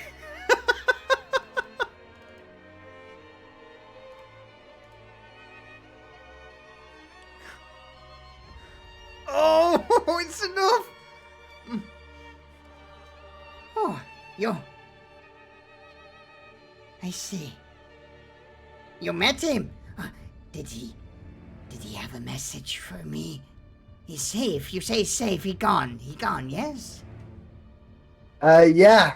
He said that he was waiting for you a few villages outside of the city if you continue northwards.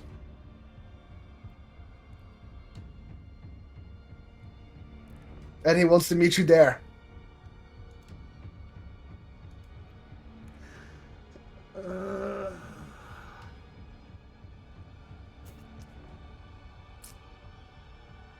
Which village? There are many villages.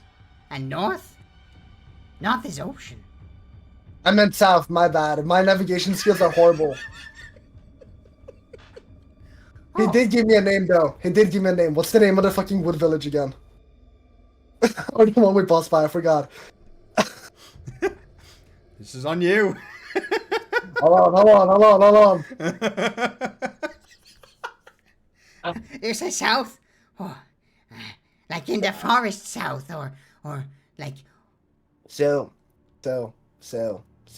Basically, where you would have to go is... He gave me a bit of a detailed description. So you know when you go south and you see a big forest, right? Now you're still burn. Yeah. You know where the lumber camp is in that forest? Yeah. No. Yeah. No. Well, okay. Well, first you would have to find the lumber camp, right? You would have to find that.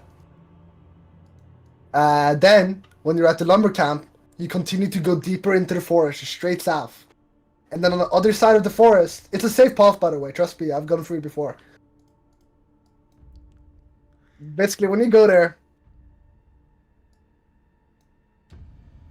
you're basically safe on the other side of the village. That's where he'll be, waiting for you. I mean, I'm not sure. Why would a guy who knows Goblin lie to a fellow Goblin friend? It's at that moment where the goblin behind with the bow steps forward, slaps the other goblin across the face. You listen to him. You, he has point. He has point. Listen to this man. He speak Goblin. How many others speak Goblin? None. None, you silly fool. Exactly. And also, at that moment, you would hear from the crowd a voice ring out. Hey, Duck, is that you? I would turn towards the sound, wherever that comes from. How was that? It's a rather rotund gentleman. A logging axe. Well, it's you. Hey. Oh. What are you doing here? I thought... Oh, you're not doing any more work with those lot at the Folly?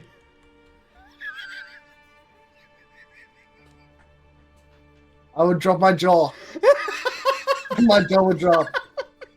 I see, like, he says that out loud. But I say, as the, like, smart man I am, I would respond. Of course not, I'm here sending a message to this goblin friend of mine. Isn't that right, my goblin friend? And I would turn to the goblin.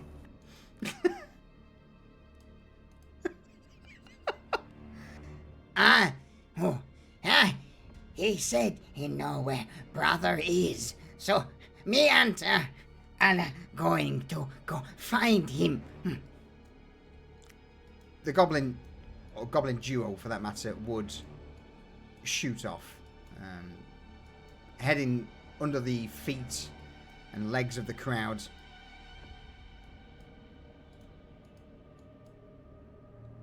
Far away from this, and the recruiter's kind of stood there with this perplexed expression on his face.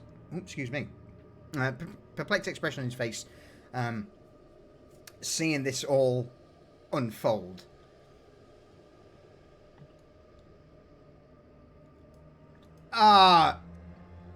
Wait, who are you? And he'll point to the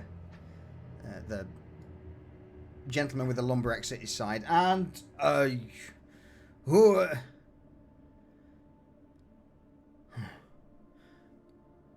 Where's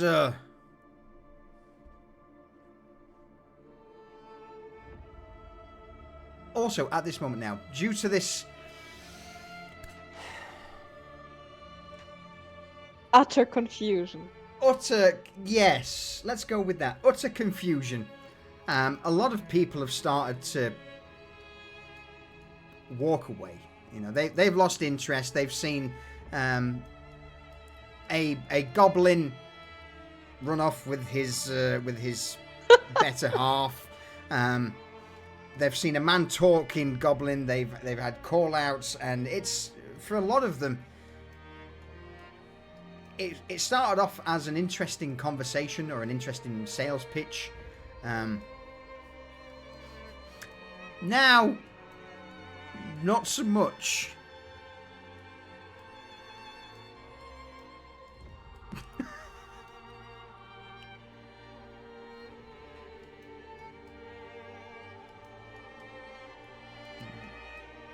Is that all the archers? Of course that's all the archers. God damn. Alright.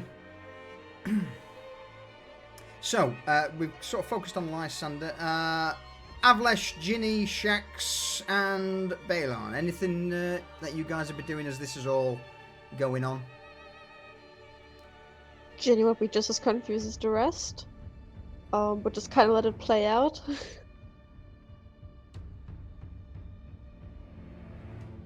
Actually, just trying to kind of read the remaining crowd, see what their attitude is, and be ready in case things start to go south. Roll me an insight check. Ablish is just gonna watch things unfold with a visible confusion. So, those who are currently departing seem to have lost all interest in whatever. They were fired up to begin with, and then it's almost like they've had a bucket of cold water thrown over them. The initial fire that was there for overthrowing the Folly's protection just fizzled out. You just hear the mutterings of, what? This is fucking stupid. It's all just stupid. Fuck this, we're out. Even a few of those who would seem a little more thuggish with visible weapons, even some of them just seem to be dipping out. They want nothing. They want no part of what's happening.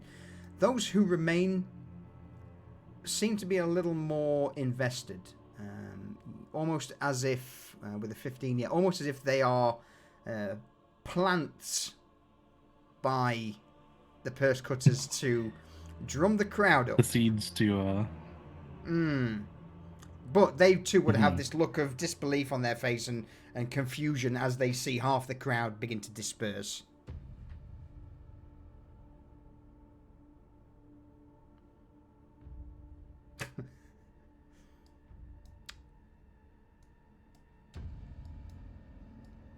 Baylor's going to kind of blend into this crowd that passed him, and he's just going to kind of back up a little bit with him. All right. In that case, I'm basically going to say if you're not stopping the crowd, they would. They're fully intent on getting out of this alley. They're not interested in whatever is being peddled here. Yeah, he's just trying to make a little bit more space. It's actually just leaning up against the wall, being a brick in the wall again. Just another break in the wall. Alright. So that would leave, 2, 4, 6, 8... 8 thugs, 2 bodyguards, and the recruiter. 9 thugs.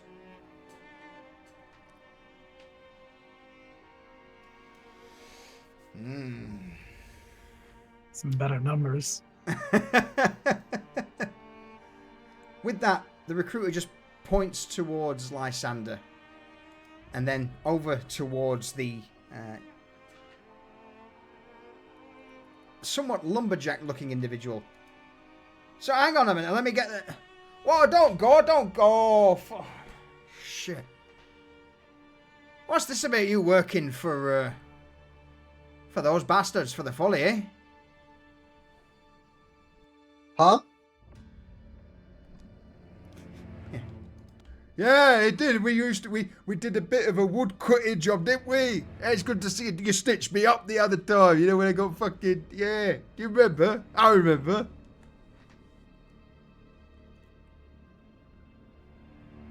Oh, yes. Yeah, I was meant to be one of your underlings, mate. You said that you're going to hire me and stuff. Do you remember? No, I remember that you owe a debt to my life. That's what I remember. Yeah, I do owe it. Yeah, absolutely, because you saved me. You saved me.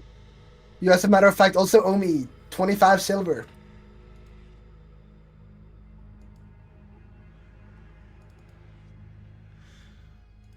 can talk about business later.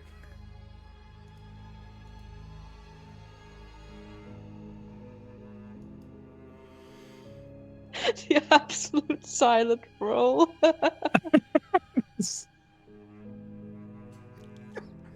Yeah, that's a lot of silver.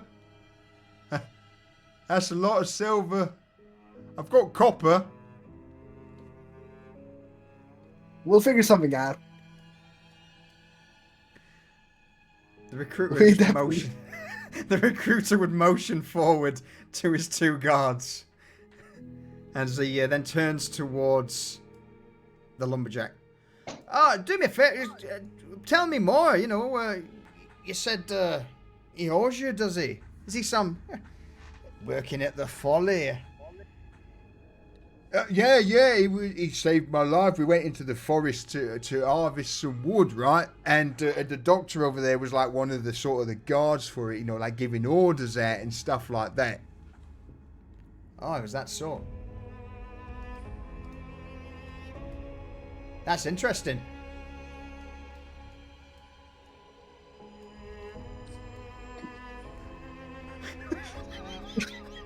Avlish is gonna start slowly moving forward. Not like rushing or anything, just kind of like looking like he's trying to listen a little better. So, that perception check was him studying you guys. I need all of you who are going to move forward to roll me a stealth Sure. check. You've got to beat a 7. Nah, I don't need to move. Guys, I believe in you. 12. Oh, sharks get fucked. Oh! Oof. All right. So, Avlesh, I'll let you move wherever you want to be. You're good. You will not be noticed. You will blend into the crowd. Shax, I will let you move, but you will be met with a bit of resistance.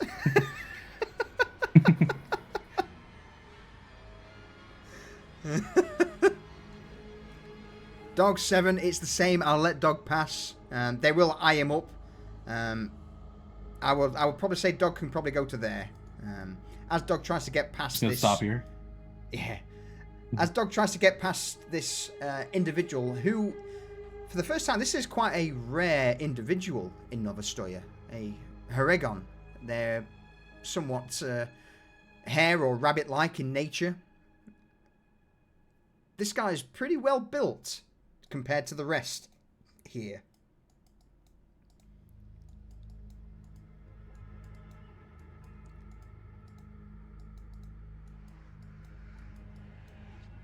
Ginny's in position, Shaq's in position, next to that poor thug. Oh no. Balon, you're in position. Yep. What I'm going to say is, as you approach Shax, it's actually this thug next to you with the bow who just extends a hand to your chest and just, oh, hey God, the boss is talking. You should stay here, mate. You should stay here. Right? I know Not the with fellow him he's by talking to. We both had to work. Yeah, you do you know him? And he'll motion with the other hand towards Lysander. A little bit. Not too well, but we did have to do some work together. Alright, had to do some work together. Hey boss, this orc here says he had some work with the doc as well.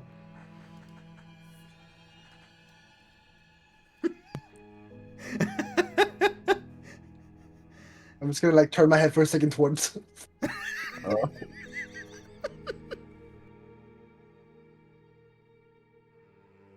Give like a silent glance or like stare at Shax.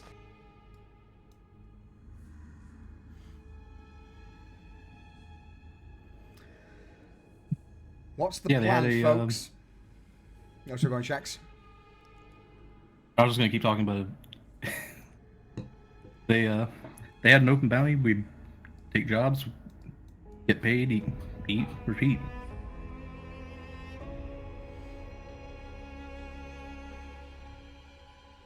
Avlish is going to just kind of like make a grunting noise and say just loud enough for maybe like the two in front of him. Hold on. These two. Yeah. You know, works for all. can just go there and get paid for it. And just kind of like shrug. That part is Hang it on. always goes wrong, and the pay never gets better. Avalanche, roll me a persuasion check.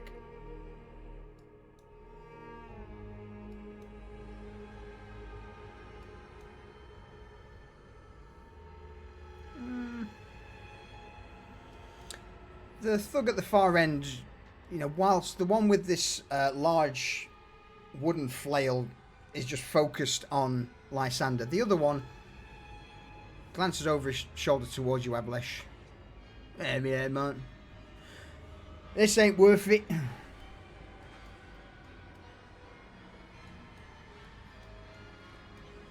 he too will depart. How do I turn my character? Right click on your character, and then behind your character token you should see like a little loopy arrow. Drag that in the opposite direction you want to look. Oh, cool.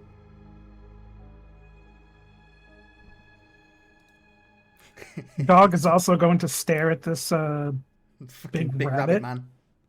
And it's just gonna like start wagging his tail. His like tongue rolling out, and he's just gonna like just look up at him.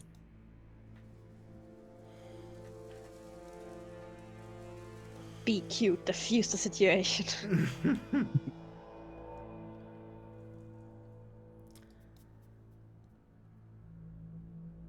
As two more thugs just turn their back and begin to walk away from this, the recruiter starts and visibly begins to grow somewhat frustrated with this. He's like, no, where are you?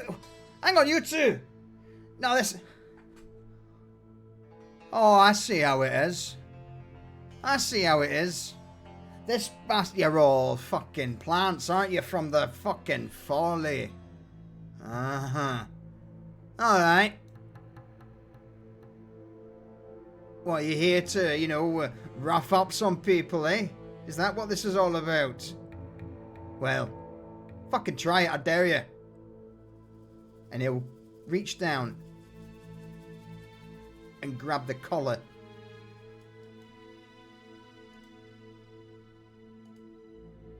of the man next to him and sort of dangle him half in front of this well, almost as a shield for himself as he begins to scout and look around. First at Lysander, then to Shax. Wow, this man's paranoid. Jenny would just straight up say that. You call yourself a leader? You're just hanging your own people in front of you? You see, personally, the people at the Folly, they care about their people and they pay them. I'm just saying, if you guys join them, you get money, more money than you would get from this guy.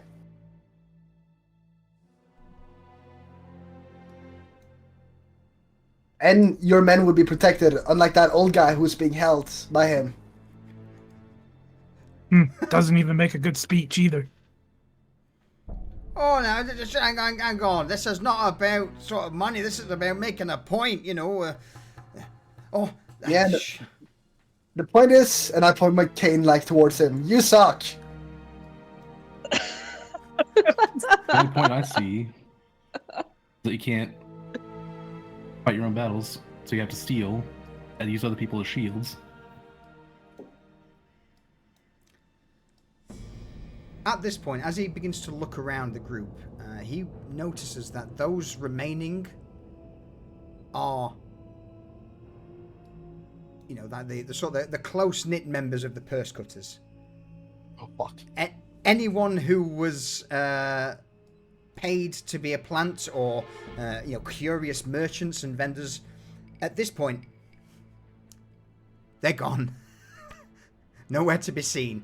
He just glances around, starts to do quick maths in his head.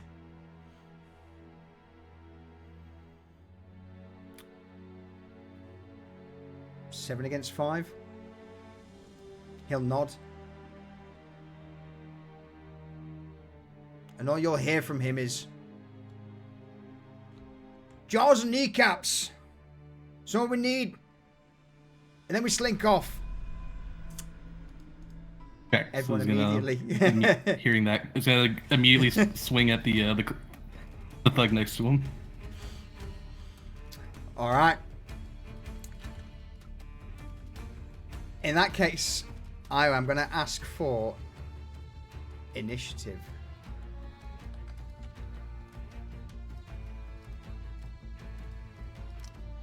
And due to you being a little quicker, I'm going to regret saying this, but the actual thugs will go last on initiative order. So that's everyone, bar from the recruiter and the two somewhat well-armed guards. So let's see how these guys perform. Alright, top of the round. Ginny. When? Hang on, I'm just having a bit of a closer look. It's alright.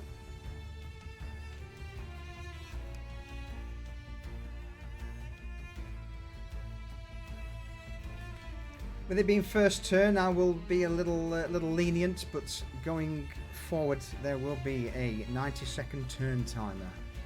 Yes. Oh, just thinking about how I want to move. The barrels that are here, are there any obstruction in the movement? For you, in fact, for you guys, probably not. No, you're Okay. all, you know, well physiqued, well fed. I may ask just for a quick athletics roll because these fences are sharp and pointy, just to see whether or not you cut yourself. Don't Yeah, roll low. do that. Athletics or acrobatics? Let's go for acrobatics for you, with it being you're a little more dexterous. 11, you're fine. You know, maybe Okay. the edge of your clothing is caught and ripped slightly, but Yeah, to You're good go to and go. like that's jump over absolutely it's fine. this. Whoop. Whoop. It's fast as fuck, Um, boy. To be fair, actually only 30 feet. Actually only 30 feet. And I'll attack this cautious thug here with my Alright. quarterstaff. He's currently trying to raise his spear up to skewer Lysander before you jump in next to him. 11 is just enough. So. And then I will use, what was it called again?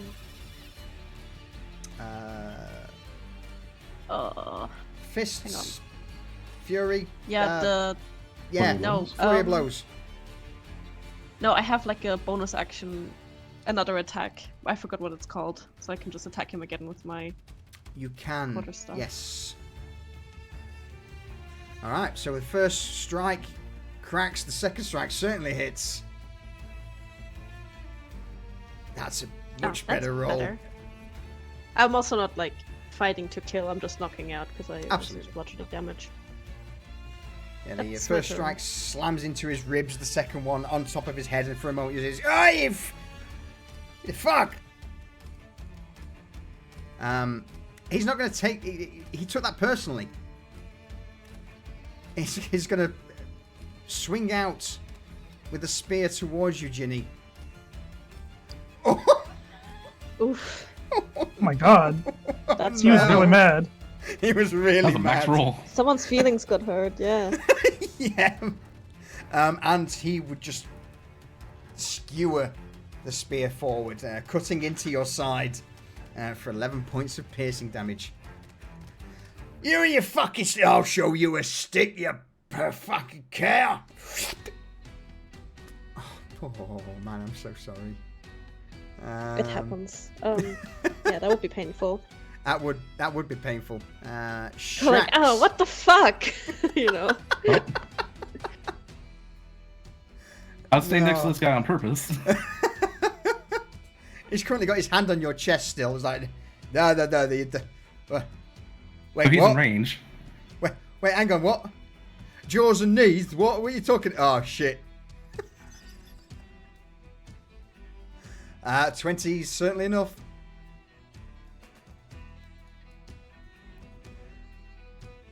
Oh, no. Oh, no. What happens to him? He actually just immediately turns on the spot, hits him in the head. His head hits the wall behind him, and he just kind of slumps down unconscious, lights out completely. Yeah. Yeah. He gave him brain damage. Completely KO'd. He had 11 HP. His head hits the wall and he just drops to the cobbles below. Any movement checks? Yeah, we're gonna be a problem for these guys. All right. Bonus actions. And bonus actions. Not this time. All right. In that case, with that done, the recruiter is going to.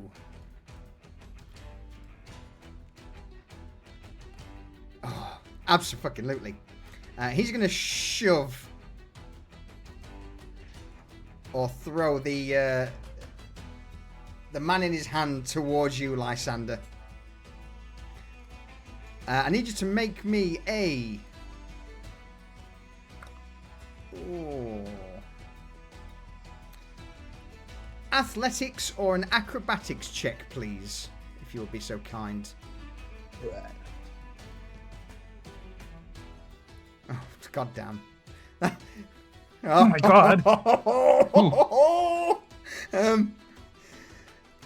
Your associate friend comes hurling between the gap of the two guards straight towards you, Lysander, as you both end up in a heap on the ground.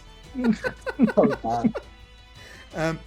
He's then going to jump off the side of the well, seeing that his two guards have got Ginny and Lysander. He's going to start making a beeline this way as he turns around and begins to bark. All right, again, just fucking bruise him up, boys and girls. Bruise him up. You've got this. You've got this. Lysander, over to you. What can I do while prone? Can I still use my spell? You can still do anything you want. When you're prone, it just means that unless you can use half of your movement to stand up. Otherwise, if you are prone, people in melee range will get advantage on attacks to you because you're on the ground. Yeah, So okay, well. If you want to use I'll stand prone. Yeah. I'll stay prone, but I might have to use the move. I mean, you can crawl 15 feet. Or stand up and move 15 feet. So I basically, might have to use the move first to make sure that... Okay, you do you. To anyone in friendly fire location, I'm sorry. I swear to God, no. if you Oh put me my through God. after lightning and me, Why I would you will do this? you. It you should putting be it? fine. Oh wait, I'm so- immune. I'm an elf. Oh, wait, you're immune? Okay. Wait, hold on, but I need to think really quick now. Yeah, you got to put this down. somewhere. Strategize. Since I'm prone, I'm going to do a little bit of trolling.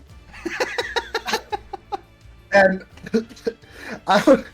with him knocking me out as I try to use my spell, I hit myself with it as well. All right. Thankfully, since Ginny is an elf,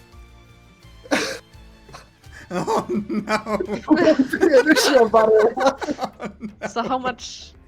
Are All right. we, how much? So did you we need to roll? roll the damage on the sleep spell, and that will dictate on how many things are affected by it. Oh, 20 HP. So, Ginny is 12. Starting with the lowest HP things.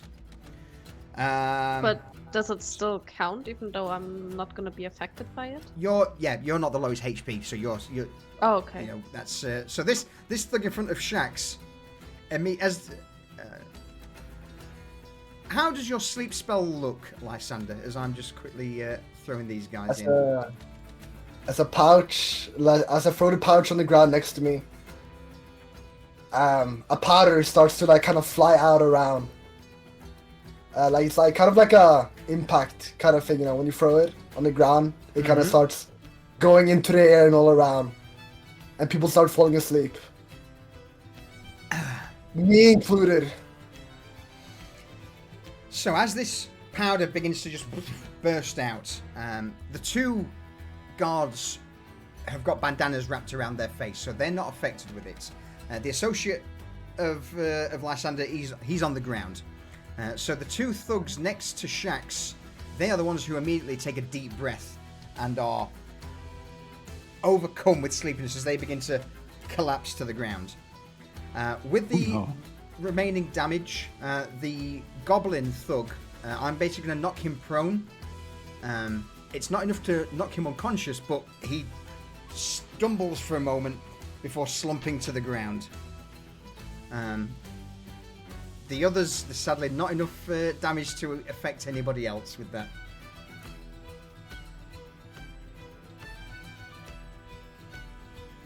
You know, it's good enough. Yeah, any movement. I can still crawl, right? You can still crawl. How long? How far?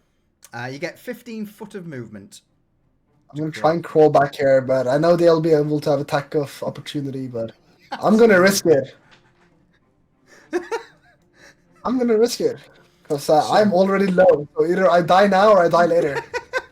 Oh my god. Let me see whether or not this guy notices you. No, he doesn't. So at least the guy with the flails too worried about Avlesh, but the two thugs, the ones who are a little bit more armored or armed, you just hear this, "Where are you going, you little fucking scrot bag? Get back here!" First blade swings out. 15 hits. Hits. As you begin to crawl away, you are met with a stab to the back with the edge of the scimitar. And at that moment, does the other thug, because he's currently got Ginny to deal with, he's pretty focused on her.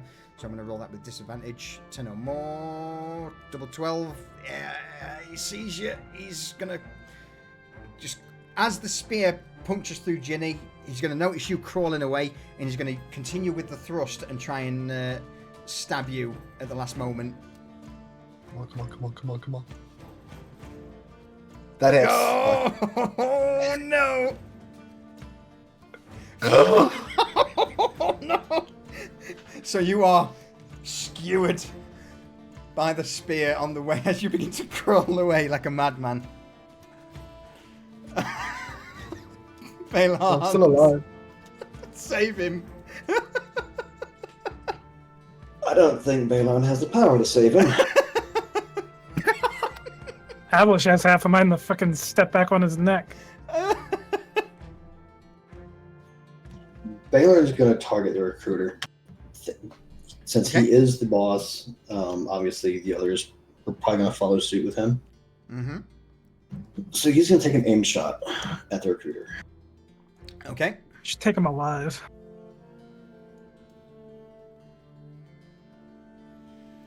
A 20 is enough. The arrow flies true. That's a fucking good one. Alright. It strikes through into his chest, but you would notice that underneath the loose clothing there is a like a leather breastplate. Alright, with his bonus action, he's going to use Septic Strikes. Oh no. For an additional 2 points of necrotic damage, alright. And, well, he can't move since he used aim shot, so he's going to stay right there. Alright. You hear from the back that, "Ah, you fucking bastard! Go on, get him, lads! You've got this! What are you doing? Get up! For the love of God, get up!" Avlesh, over to you. All right, so Avlish is gonna whistle first to Dog and point towards the recruiter, and then he's Okay. going to move to swing his lumberjack, his lumber axe, Mm-hmm. at the humble thug before him. Okay. I can select the right thing. Hover over it, press T.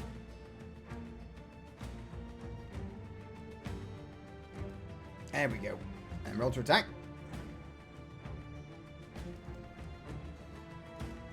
11 or more. Wow. Okay. Oh no. All those Um, dice and nothing. Oh, that is a rough. You're one off a crit fail and the worst roll possible on the proficiency. Any bonus actions? I don't have any bonus actions really. You could rage as the thug dips down under your axe and flashes you the one finger salute in return. Yes, he's going to.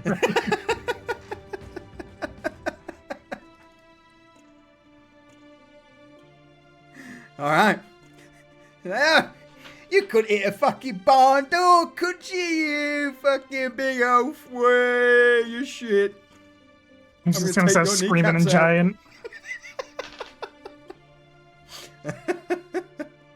Like veins in his face. His eyes get wide and angry looking. All right. With that then, if there's no movement, that thug with the shield and sword is going to try and chase up. Yes, let's be a complete dick. Going to chase up on Lysander. Avlish is definitely going to. He gets a. It's not moved Back past you, up, so Kenny. you don't. Oh, okay. But as he slips to your side, aiming for Lysander, he's actually going to go for you. Thinking, that he's caught you unawares and off guard. The bleeding, weak-willed human sniveling on the ground can wait. The bigger threat at the moment is a rather nimble-looking elf and the big chap to his side. Also, since his friend's with him... Oh, does he? It would be rude not to. He's going to gang up on you. Which means he gets advantage on the attack roll because the other guys pissed you off. So it's kind of like some thugs are a little bit more worldly about how to fight and do it dishonestly. 16, is that enough? Let me see. It's just on it. Yep, alright, in that case then, he manages to just swing up with a scimitar towards you, Avlesh, for 3 points of damage. And with that, it's Dog's Mother turn. hacker. That's halved Alright, because you're Dog. raging. So 1. would it be 1? Okay. You just. Mm-hmm.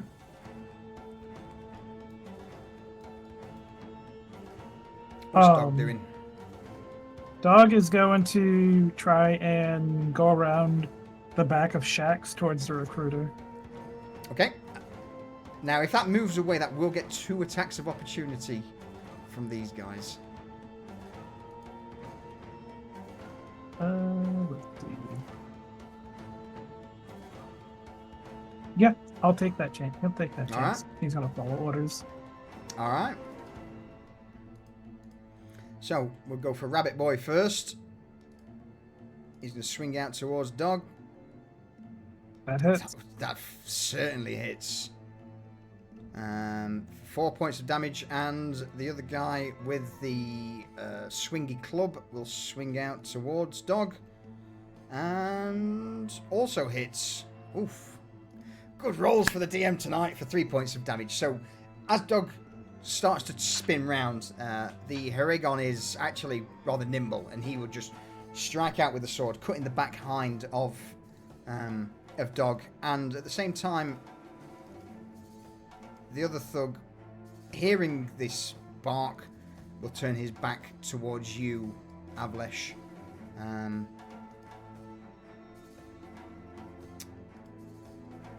What's Dog gonna do? Dog is Reactions. going to attempt to grab him Okay. by either foot or wrist, whatever is more readily available, and he's Yeah. going to try and pull him down, basically. All right. So try and trip him, pretty much. Yep. So that to me sounds like you're going to try and shove him or grapple. So it would be either Dog's athletics or acrobatics against the recruiter's athletics to stand up. So 16 or more to beat. Wow. Oh, it's a good roll from him. This game hates me today. It does.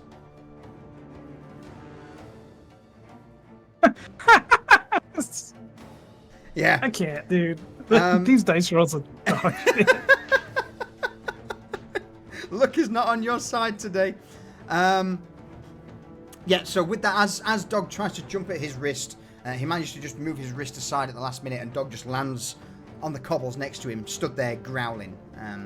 What it does mean, though, is that if he tries to get round out of Dog's way, Dog will have an attack of opportunity. So it has locked him down a little. He's not prone for a beating, but it's certainly slowed him down. All right. The thugs. Who's left? 1, 2. 2 thugs. All right.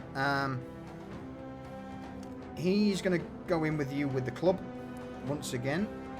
Next to you, Avlesh. So as the double jointed club swings in, 14. Not enough. Not enough at all. The club just swings wide from you as just after hitting Dog. Whereas the old rabbit boy, you're going to hop up alongside Shax with the short sword at the ready and go at him. Oh, I saw the 20 for a minute there. Oh, 19. Short That'll sword hit. certainly cuts through.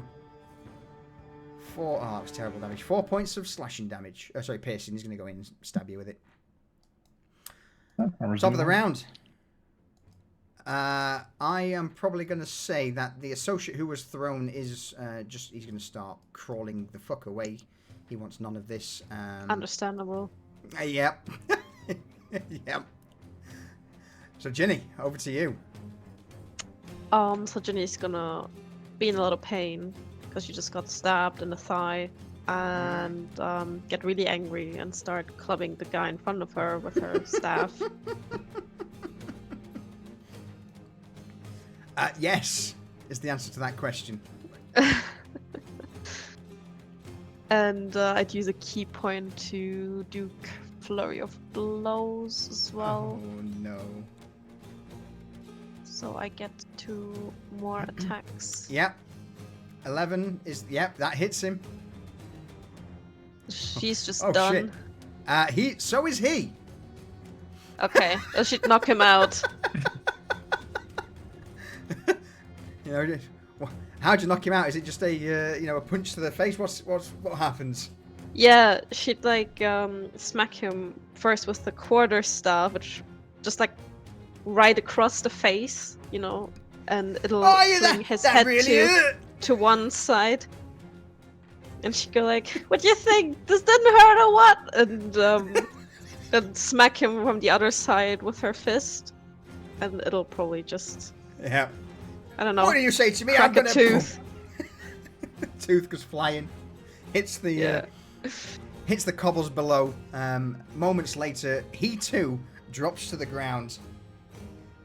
His eyes roll back in his head, drool and blood dribble down the side of his cheek. He's like, what happened? That's my turn. All right. In that case, that thug now is out of the fight. Which brings us to Shax. You're up next. I'm just gonna go ahead and eat the attack of opportunity. Okay. Yeah. Yep. He wants your booty. And he gets it. Again. He gets a hit. Do you know what? I'm going to say he throws his sword at you this time. So fuck it.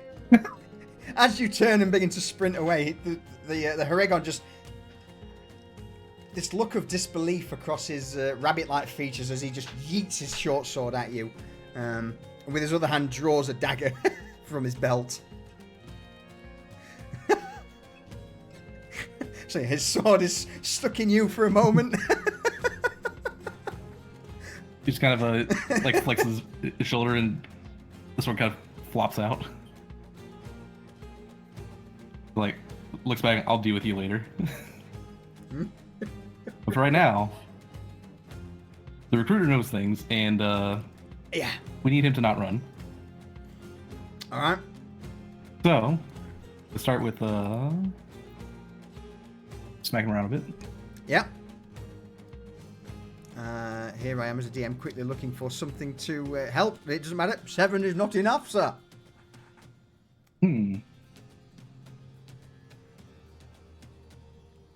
Oh, so I have to hit him in order to do the grapple. Correct. And he dips away from you at the last minute. Or does he? Gonna action surge. So swing and a miss. He's gonna come back around for another.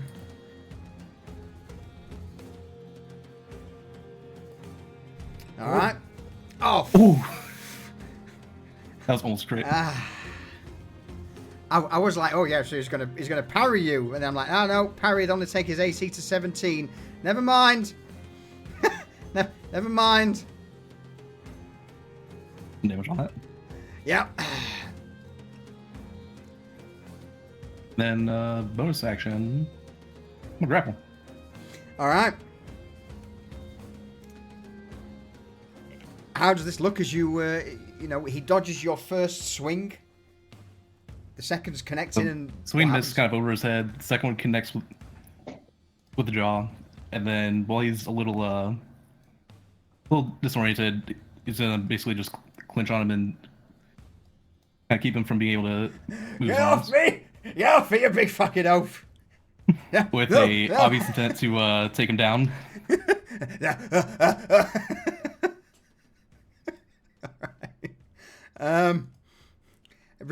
That you done? I believe it is. I believe so. Yeah, he wants none of this. He's going to try and squirm free. Is it, acrobatics against your athletics or acrobatics? Athletics, you say? Athletics or acrobatics, your choice. You've got to beat a 13. No! Twist. Oh,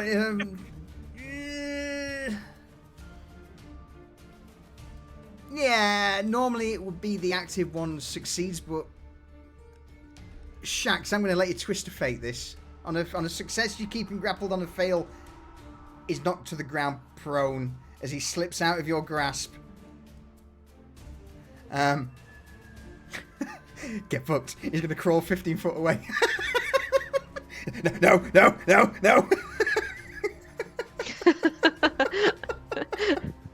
I get one more chance. You get an attack of opportunity. I do. Yep. Wait, dog does too. And dog, yep. No. God damn it, yep. So Shax, you've got him. Is he grappled again? Shax is a little upset at how slippery he is, so... Dog also gets him.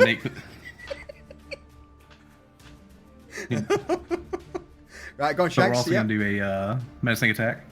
Alright.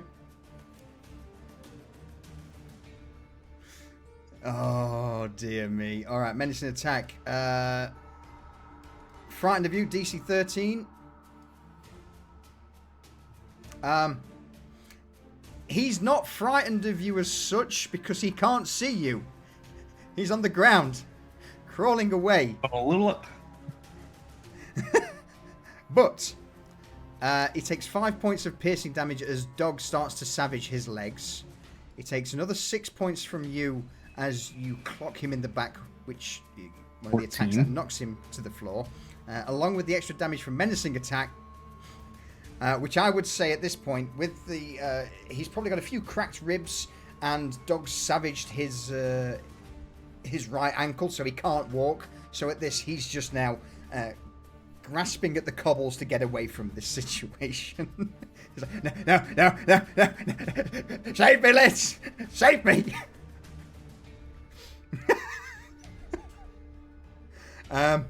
Bonus action.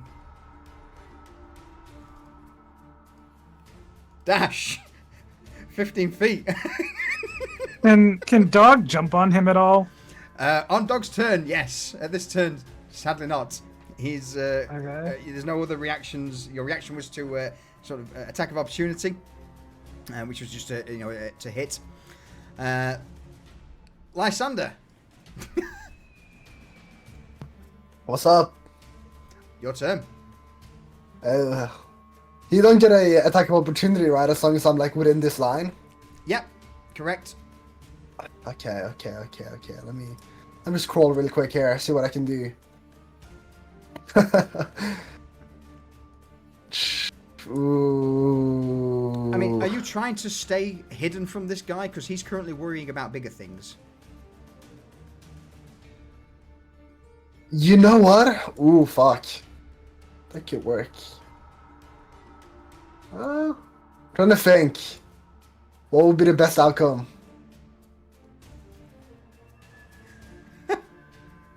You know, Can I if you're try not and- planning on like doing anything, you could use your action to disengage, and then he can't attack you when you move away. Oh my god, you're so right. I will do that. I will do that, actually, as a matter of fact. All right. So yeah, I'll let you keep your 5 feet back. So you got 15 foot of movement. Hold on, my character's like bugged right now. I don't even. Where do you want to go? Can I like walk towards here? So if you want to spend 15 foot, so basically you've got 15 foot of movement. If you stand up, that takes 15, so you've got 15 feet left. So yes, you can hop the fence and move 15 feet away. I'll do that then. Roll me a. Yeah, don't worry about what it says. You can go probably about up to there. Okay. What do you want me to roll? An acrobatics check, please, as you try and Come on. get over the spiked fence. You get Imagine how caught. he gets stunned by a paper cut. You get caught for a moment. You take a point of piercing damage as you cut yourself on the spiked fence, getting over it. Fine. That's honestly fine. It's better than whatever the fuck this guy would do to me.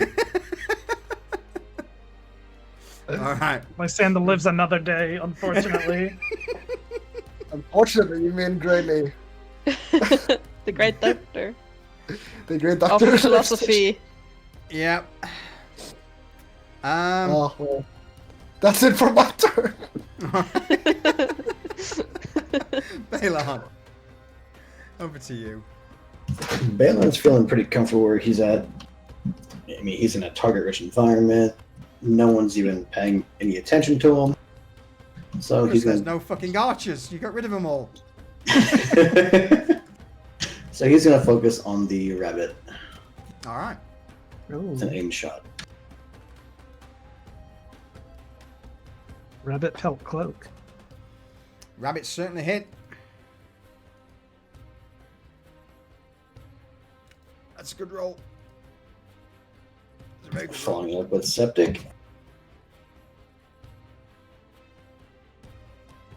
That's not a good roll. Okay. No, it's not. Even so, it's enough to wound the creature. He'll turn his head in your direction, chitter his teeth a few times towards you in disapproval, before yanking the arrow out, and then noticing that this thing is covered in filth. And if a rabbit could go pale, it probably would. Maybe Any- its nose isn't as pink anymore. Yeah. Oh. Ablish. Avlish is gonna pay him back for his taunting earlier with a where is it? Reckless attack. All right. Ship it. So with rage, you gain additional bonus to the 1d6 damage. damage. Yes. So roll to attack. With advantage, correct, for reckless? Correct.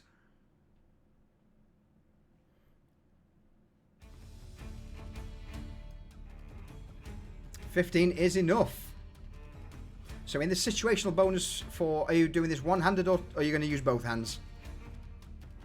Can I use both hands with the shield equipped? Yeah, you got shield, haven't you? So no, it's just going to be normal damage. So yeah, in the situational bonus, put in 1d6.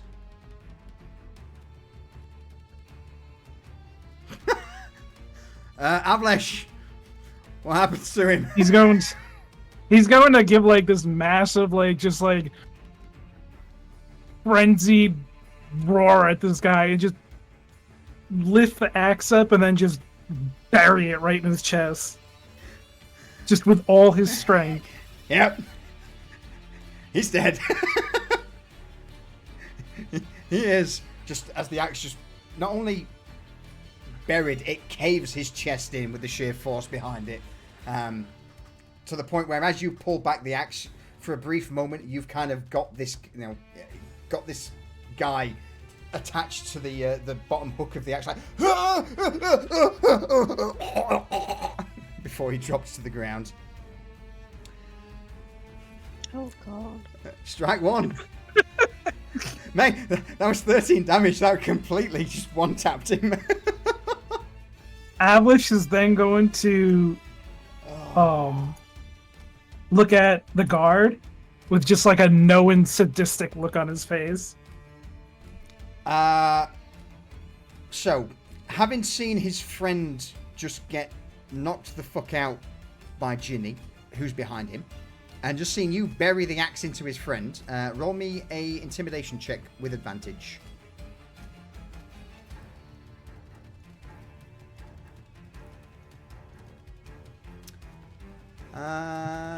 Even with advantage, that was terrible. How are these rolls this That bad? was terrible. That was a 1 and a 5. Yeah. I mean, you say bad, but then you one-tap someone. It swings and roundabouts with you. Look, I'm only good for one thing, and that's killing shit.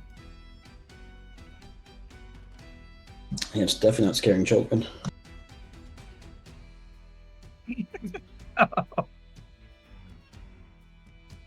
All right.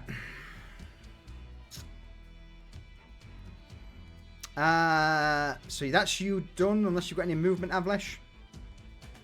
Nope, he's gonna stay squarely planted here, with his eyes completely fixed on the angry thug now. All right. He wants none of this at all. He's going to shield bash it. I need you to make me a fucking hell, a DC 12 strength check, please. I think I get advantage on that with rage. Yeah. So it's a save and throw, right? Yep. A saving throw with advantage.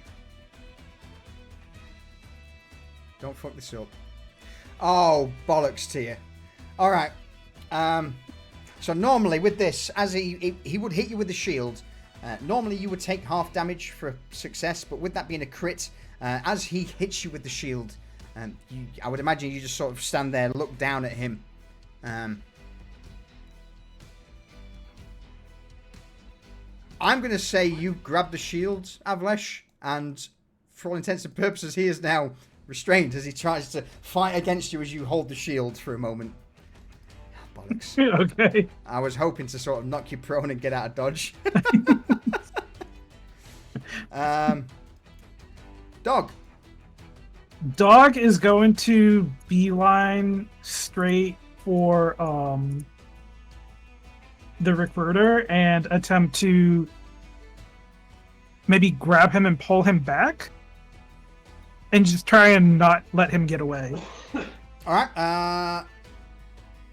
Move up. Roll to attack if you hit. It'll be basically a grapple. Okay, so that. Oh my god! You were fucking dissing the dice earlier. They're so like there's no in between. It's either a great roll or a bad roll. All right. So regardless of what happens, dog, grapples him. Do damage as well, and I will let you move. Have you got any more movement left? I believe you have. 10 feet. Yeah, I'd be I'll let you drag him back 10 feet. Have? 40. Oh, he's got 20 then. Because he only moved 20. I'll let you drag it back 20 feet if you want. Alright, does rage... I gotta remember if rage affects my companion too. It does. I did get the thing wrong really. It's not 1d6 extra damage. It's just a flat +2, but because I've called 1d6 for now, we'll just, add in the 1d6.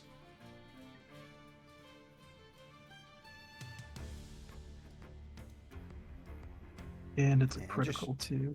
Oh my god. This is... If I can choose, this is going to be non-lethal. All right. If possible. Okay.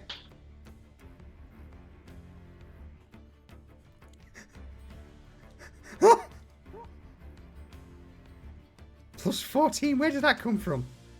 Jesus Christ! What? Hang on. Did I mess that up? So they hit critical. Yeah. So the critical is a flat 1. It doesn't matter. I'll 1d8 plus the d8, so that's 8 plus 6 plus the 2. Yeah, no, that's fine. I don't know where that 14's come from, but regardless, yes, that would be enough to drop him to the ground to 0. So I guess you're not going to murder him. You're not going to savage him. As Dog begins to drag him back, I would probably say he would pass out from the pain and the shock as his leg is completely torn asunder by this rage-fueled hound.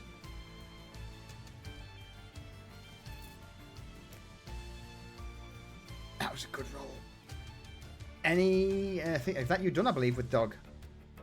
Yep, Dog's done. All right. Thugs, are there any left that are... Yeah, there's one guy. He wants none of this. The writing's on the wall. Him and the rabbit are out.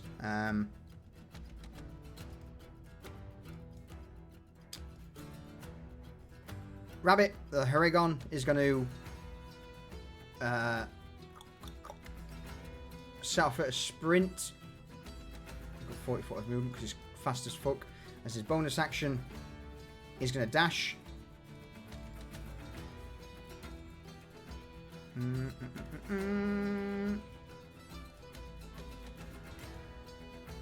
He'll happily take the attack of opportunity on the way out from Balon. Oh boy. Yeah, he wants none of this. Oh no! Oh, okay. As he runs past you, Balon, you shoot the arrow. It whizzes by his ear, and as he quickly begins to hop back on his legs, looking at you, one hand raises up in and one finger. In fact, he's gonna give you 2 fingers. He's gonna flash the V with his dagger in hand that he'd drawn earlier. He's gonna throw it towards you. All right. Oh, get it! That does it. Eat it! Oh! Hang on, I was rolling from Lysander. Why am I rolling from Lysander?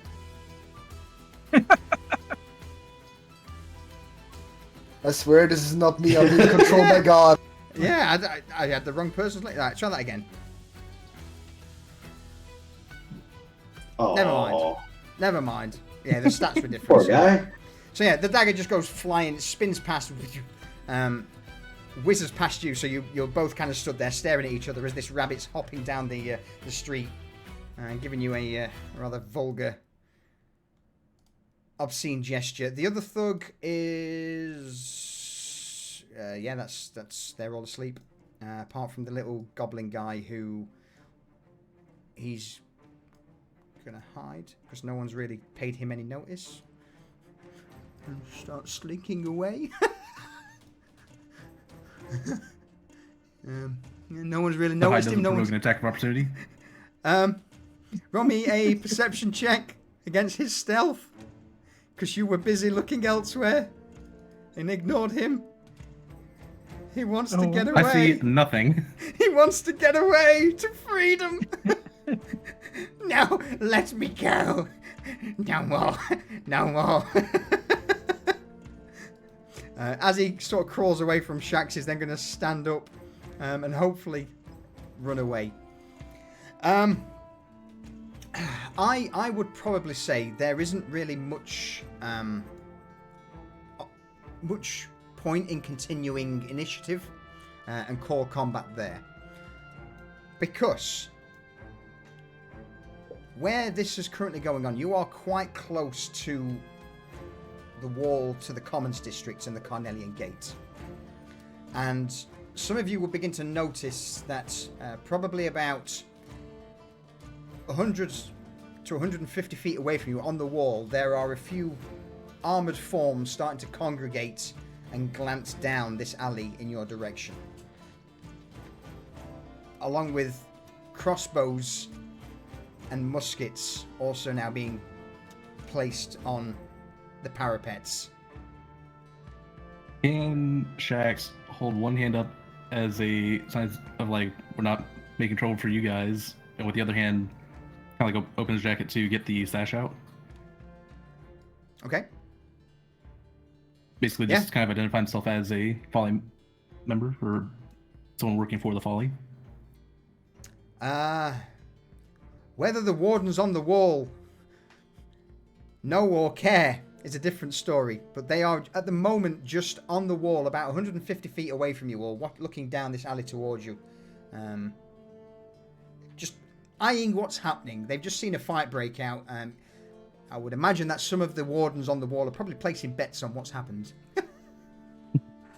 But with that, I'm going to say that's combat over. So in the current state at the end, you've got two who are fast out, knocked out, asleep.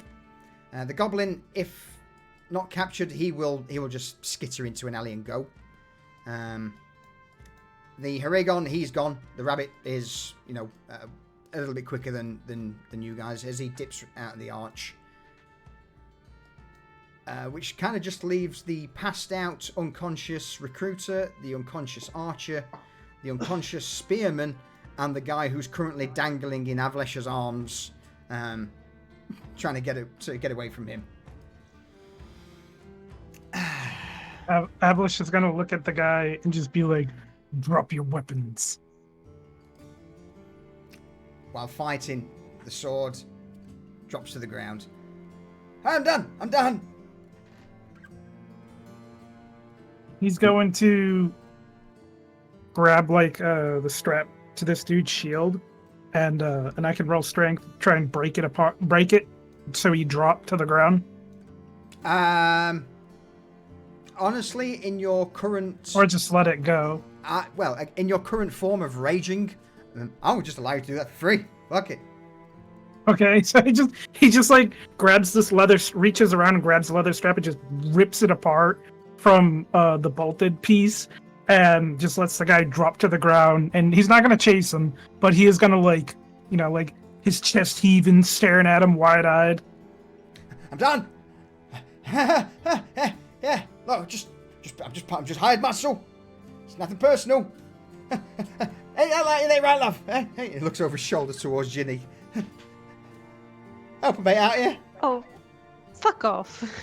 She's like still in pain, just like limping and going to sit down on one of the barrels over there.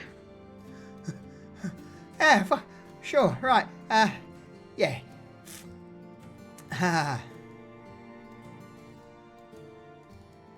Absolutely well and truly subdued.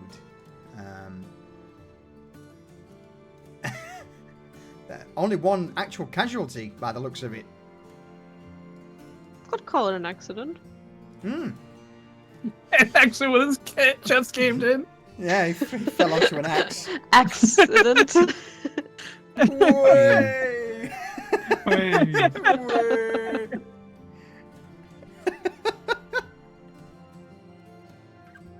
All right.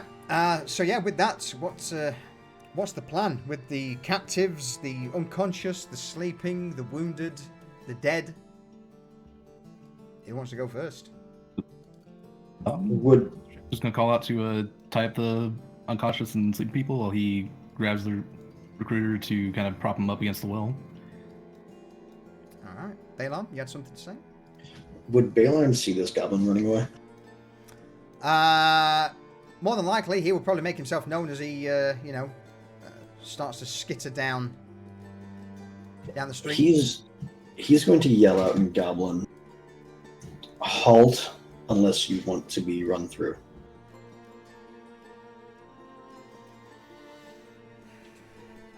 Are you just shouting?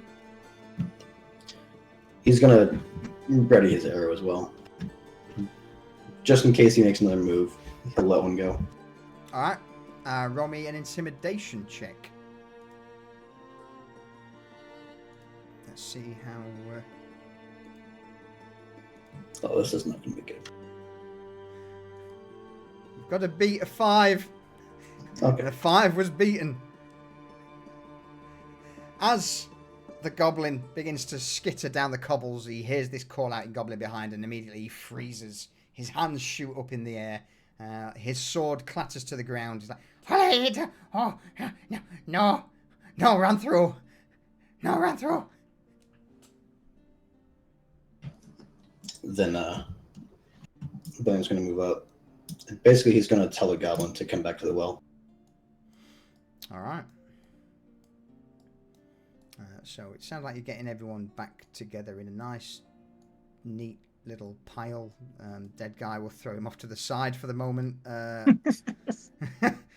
he's dead. The associate ran into a few barrels to get out of dodge under the sort of the veranda. All right, and with that, everyone would probably be either unconscious or restrained or asleep. Job well done. Nice. I can't Jenny believe would. Lysander lived again. What's that, Jenny? Right. Jenny would take that sash that we got, the white and blue one, and she'd Yep. like tie it around her wound, stop the bleeding or whatever, or help it. And it's just gonna get soaked with blood. Yeah. And Falco's gonna have to deal with it. I mean, you've got a doctor in the party, I'm just saying. Yeah. After No. even like watching me, I believe that is a doctor with air quotes. hey, I'm just saying. I mean, not that Ginny would know that he's not like a doctor of medicine, but she's heard rumors, so she's gonna try and avoid the more extensive medical care. I'm gonna walk up and start patting down these people for money. Avlish is literally gonna try and pick him up and move him away. I'll give you a chance to pad down the goblin since he's the closest, Lysander. Roll me, if you would be so kind, 1d10. Oh, okay. /r space 1d10. 10! Nice! You get 10 copper coins. Fuck. I was so excited for a second. There you are. I mean, 10. That's a Balin's 10 from a gonna- silver coin, I Isn't- suppose. Isn't that 1 silver? 10 copper? Or was It it is. 100 copper? Yeah, Oh. 10. If you Oh, I thought it was convert 100. Yeah. If you convert it, but you've got to find someone to get the silver from first. Well, I can just give it, and it will count as a silver. Holy. So where That's 5 silvers down my. So where Falco looks at the copper, like, I don't touch copper, mate. Fuck off. All right. So You no, don't you managed to pad touch down this this goblin. Are you going to try and fight against Avlish moving you away? Or are you just going to let it happen? Yes. I want to fuck. Oh, God. All right. Avlish, athletics check from you, Lysander. Either acrobatics or athletics. Oh, acrobatics if you're trying to slip out of his grasp. Holy shit. Not Athletics? bad. Athletics from you, Avlish, yes. What's up? What's up? So, as you try and Oh, grasp no. down towards him, I would probably say that, Lysander, you go underneath Avlish's legs. Out of the way, brutes. I'm trying to get money here. Just gonna slam his axe on his shield. Balin Call him a would, coward. Balin would kind of speak in Goblin to Lysander and say, "Do it again, and you lose your hand." I just start cursing in Crowl. My second language that I picked. Fucking Crowl. What the fuck? Oh, God. Jax is trying to just tape up the ankle of the recruiter while that's going on. Yeah. Are you all aware what a Crowl is by any chance? No. Like a big No. arm. No. It's like a fucking giant praying mantis insect thing. What the fuck? God, That is that must so sound random. perfect. It's like I'm- clicking noises and... when I made my character, I was like, I'm gonna pick the worst languages and I'm gonna have one glow up during this entire session, and it was with the goblin. Oh, dear. All right. Sorry, Shax, you were tending to the recruiter, were you? Yeah, making sure that he's stable and not going to bleed out or anything. Roll me a medicine check to try and... Can I call Tonic- for Lysander to make himself useful and help me out? Lysander, you going to help tourniquet this man's leg? Oh shit, I should probably do that. Yeah, I'll help out, I suppose. All right. So, I want a medicine roll with advantage. Who wants to do it? Shax? You know- Nudge, nudge, wink, wink. That I will do that. Considering you got a +2. All right. So with both of you tending to the savage leg of the recruiter, you managed to use, I don't know, either a piece of rope or a piece of cloth, a belt perhaps, so anything at hand to just tie his leg up, tighten it to stop him from basically bleeding out from a severed artery. And which I would say is enough to stabilize him. He is now critical, but not at risk of immediate death.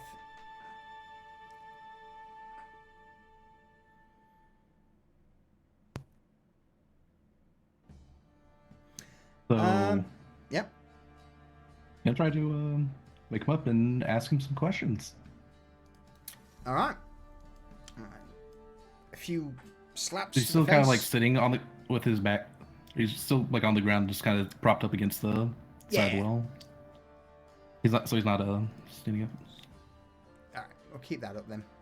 I mean, yeah, he's still restrained. So with that, with a few slaps to the face, he blearily begins to open his eyes, hisses in pain for a moment as he reaches a hand to his leg, and then locks eyes with Lysander and then you, Shax, as his already pale face whitens even further.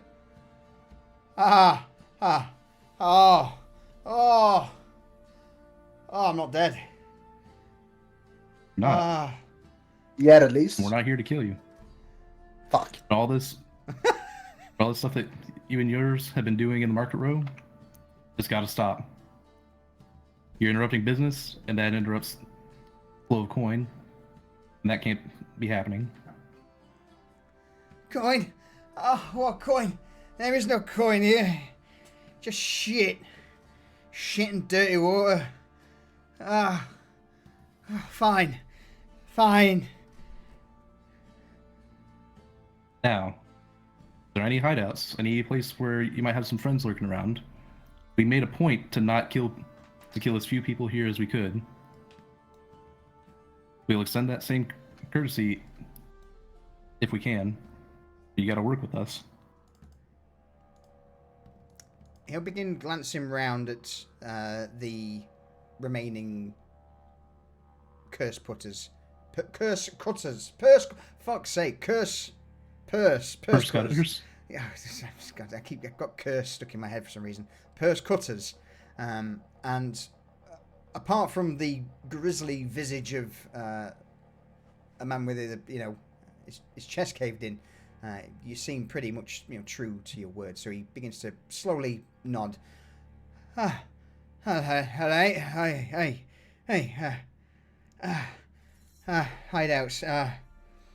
Oh, fuck's sake! Why me of all people? Why now? Why here? This was going so fucking well. Here, alley. Up here, along the wall. And he sort of points just up behind him in the direction of north along the wall. Third alley from the right, fourth building. It's you go past a sort of there's a building with a large like stone metal door. You go past that about 3 alleys and we're on the right. It's an old disused warehouse. You can't miss it. All right.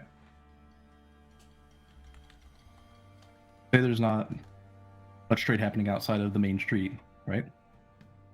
Correct.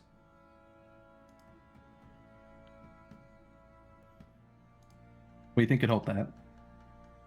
I don't know. Fucking medic by chance. Prosthetics. He slaps his thigh.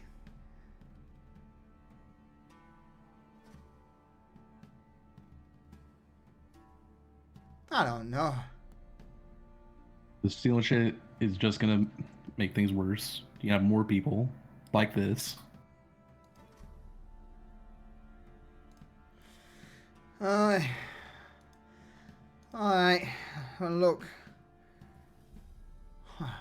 What do you plan to do now with us? Are you gonna just let me fucking crawl away to the pious pauper or something to get stitched up, or what do you want?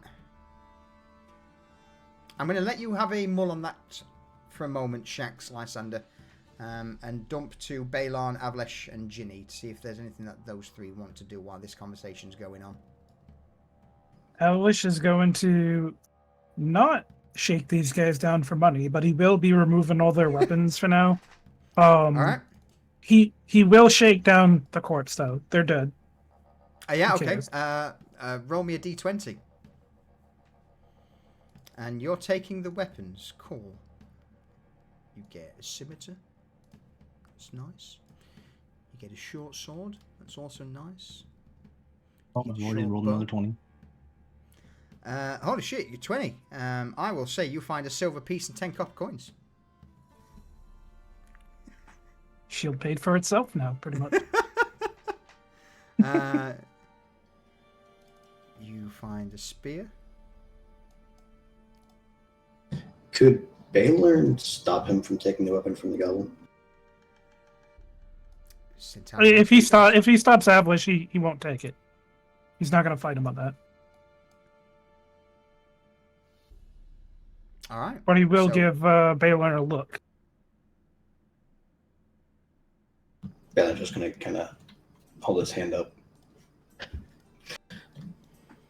Give me a moment. I need to speak with this one in private. No, private talk's never good. Save me. Anyone, please. He's gonna do things. as he's dragged off to the side, Balon. In Goblin, he's going to ask, do you know those other goblins that ran off earlier? Yes, part of the same pack family. Do you want to murder them too? No. Unfortunately for them, my companion lied. Oh. The Gogbok not been found. Correct. He is missing, and we do not know where he would be. Maybe. Oh, the man in black is. Maybe he a saint. He sent them off on errand to away from carnage. Goblin man! You shout towards Lysander. You saint, savior of the goblins. In a hushed tone, he is no saint.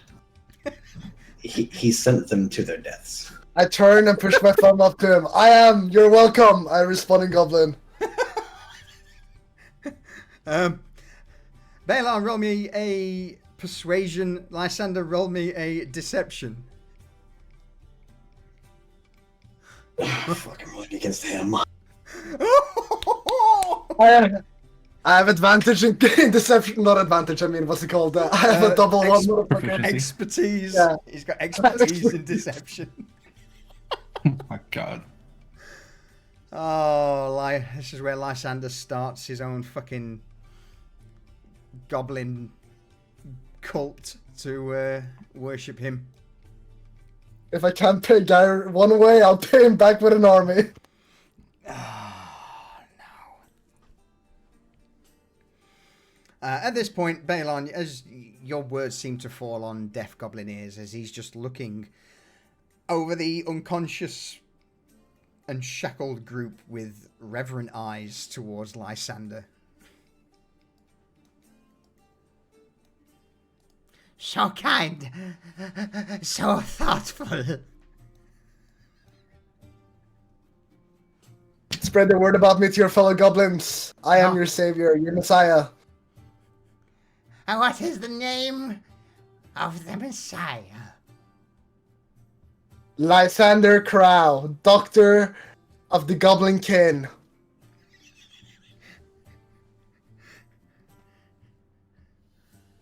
But should be shaking his head during this entire thing. Yeah, that's really all I can say. Fuck's sake, this is going to be a thing. All right. There is now a goblin spreading the word of Lysander Crow, Doctor of the Goblin Kin, Savior of tiny lives.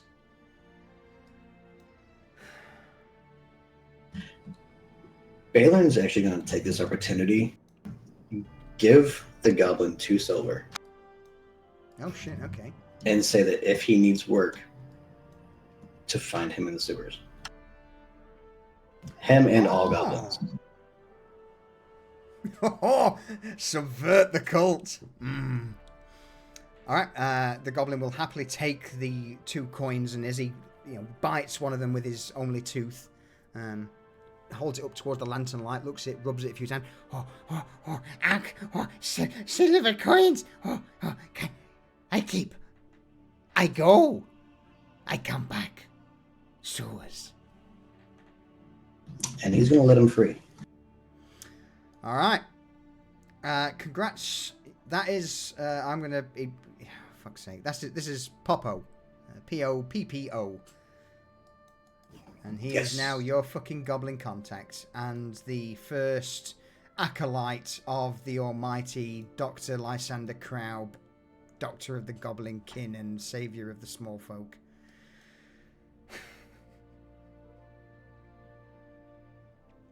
I don't even care if my character dies at this point. I succeeded. My character won.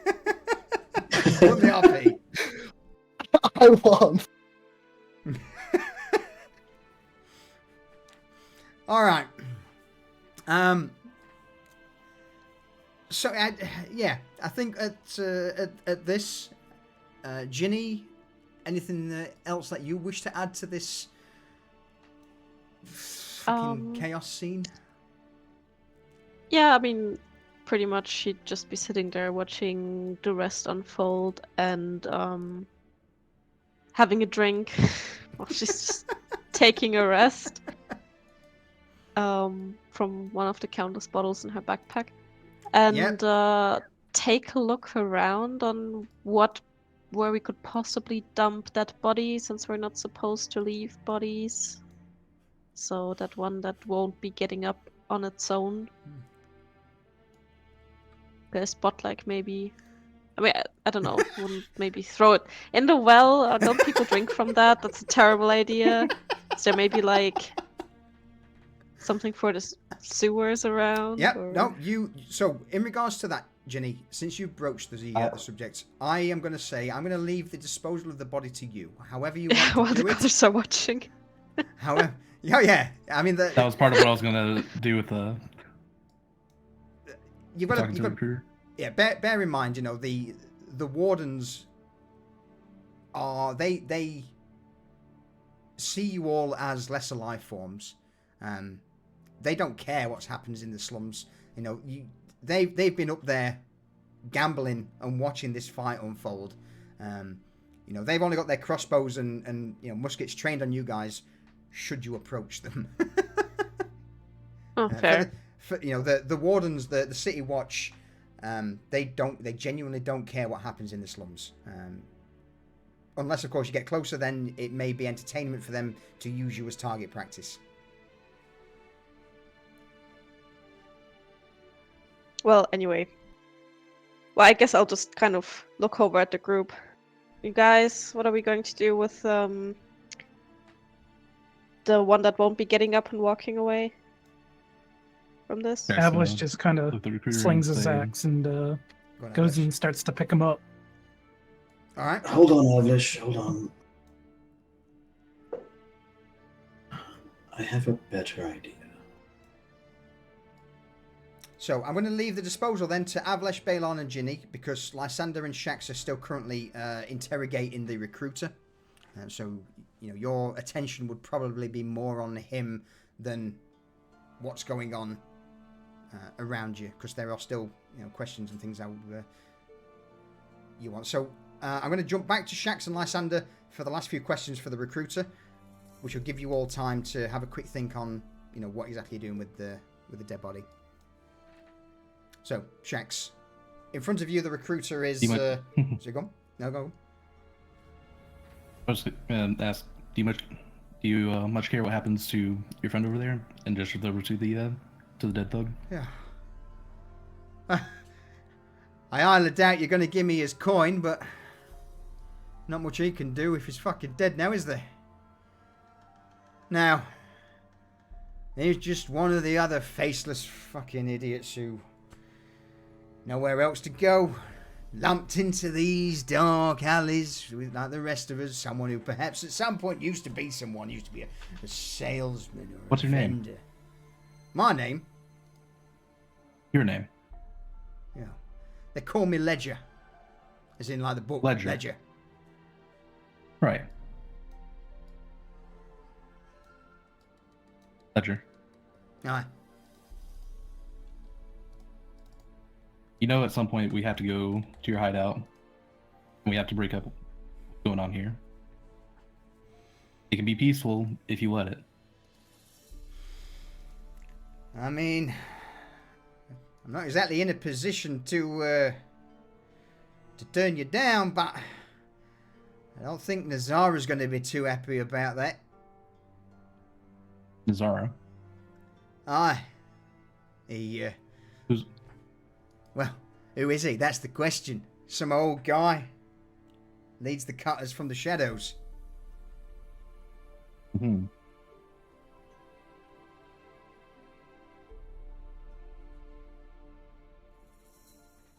I don't know what can be done about that goes on outside the main street. Can make a case to my boss. All right. And when we come to break things up, I'll try to be there and see if we can maybe do things without fighting. That he thumbs over towards the barrels in the direction Lysander's associate fled. He said something about work at the Folly. Is that right? Or 4. Perhaps for the poly, if not at it.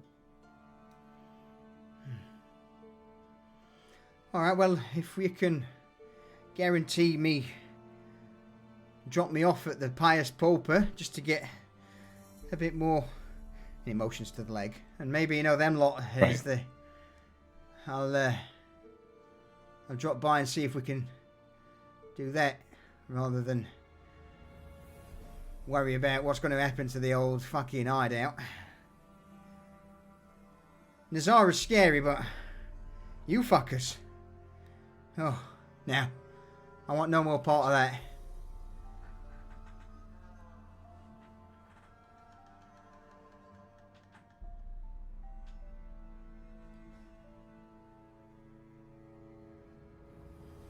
My Sunday. Anything you wish to add to that? Made. Well, you should be grateful that we didn't kill you on this day. And that I didn't send my minions on you afterwards. Jack's just gonna glare daggers at him. Aye. And stand up a bit to... Go on. I'm gonna look oblivious because I'm just thinking about my new goblin guy now. So that's what I'm talking about. I'm not even talking about it. But I'm not gonna mention it because it's more funny. Aye. Of course, no. I thank you for your fucking graciousness in, letting us live. Yeah. Of So course. if you can just wake the others up, and I'll get them to take me to the pauper. After all, thinking about it. Well, your men injured me pretty bad. And costs a lot to get medical supplies nowadays. How much money do you have on you, Jack's sir? gonna stop him, right, just put a hand on his chest and say, we're done here. He's gonna look at him directly in the eyes and say, we're done here. I'm gonna sigh as I look to Jax and then turn back with him. I'm gonna have daggers staring at the recruiter or ledger. And I'm like, we're not fucking done there, pal. But for now, you're safe. And then I turn around. Walking away. All right. So while that's happening, Avlesh, Balon, Ginny, if you come to, an idea. Obviously, Ginny, you've got. I gave you a lead on what's the final decision. So Avlesh, Balon, if you've got any recommendations you wish to put forth, now's the time. Avlish is going to point to the barrels off to the side, the big barrels, and just stare at Ginny while pointing at the barrel. He's got the corpse slung over his shoulder. Well, alright. Should go and, I guess, open the barrel. Alright. So while you're doing that, Balon, do you want to call out your idea as Ginny's currently cracking open one of the barrels? It's part of the plan. Perfect. So this guy's kind of a big guy, and he's not just gonna slump at a barrel. So Avlish is just gonna kind of start cracking and mashing him into the barrel, legs, arms, maybe the neck, and it's probably gonna be loud enough where everyone else is gonna hear it, including the others over by the well. Ledger and just turns and looks away, feigning ignorance in pale-faced horror, as one of his gang members is basically broken in multiple places and just pushed into this barrel. I would imagine at one point you've got almost like your shield, just slamming him into this barrel. while, while it's So- going on, like in the middle of the noises, I remember that like the recruiter is still there, right? And he is Yeah. absolutely aware of what he's doing. So I kind of I have a hard time watching obviously the guy getting stuffed into the barrel, but so then I kind of turn away and my gaze falls onto the recruiter who's hardly sitting up somewhere against the wall. I'm like, oh, right, oh, do you want to give him a burial or should we just take care of it for you? He This just is shakes really his awkward. head. He shakes his head. I mean, I'll let you. You're doing a good job there, and I'll leave it with you. Okay. Please don't stuff me in a barrel. So, as Avlesh is breaking this man into a barrel, and Jenny is kind of talking with Ledger to talk about a burial, Balin's gonna start speaking in Ratkin. So no one's gonna hear anything. They're just gonna see his mouth move. And he's summoning Oh no. a horde of rats. From beneath the barrels, out of small cracks in the walls beneath the buildings, rats start to swarm round and line up next to Balon. And he's going to instruct them that dinner's ready. And put them in the barrel as well. Oh no! Oh God! As Avlesh puts the barrel back to the cobbles with the lid off, those who are watching would just see this swarm of, I would imagine, 40 to 60 rats just start going ham, diving into the barrel, one after another. The barrel starts to shake and shudder.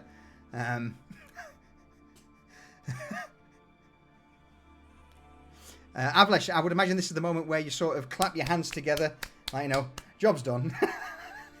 Yep, he just kind of wipes his hands on his ratty shirt, and he's gonna look down and be like, I need a new shirt.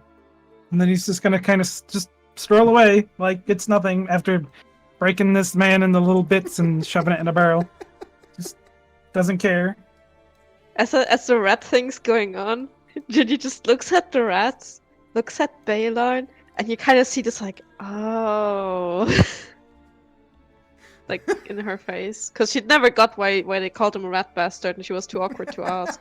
She assumed like that his dad was a rat or something, but no, it kind of made sense to her.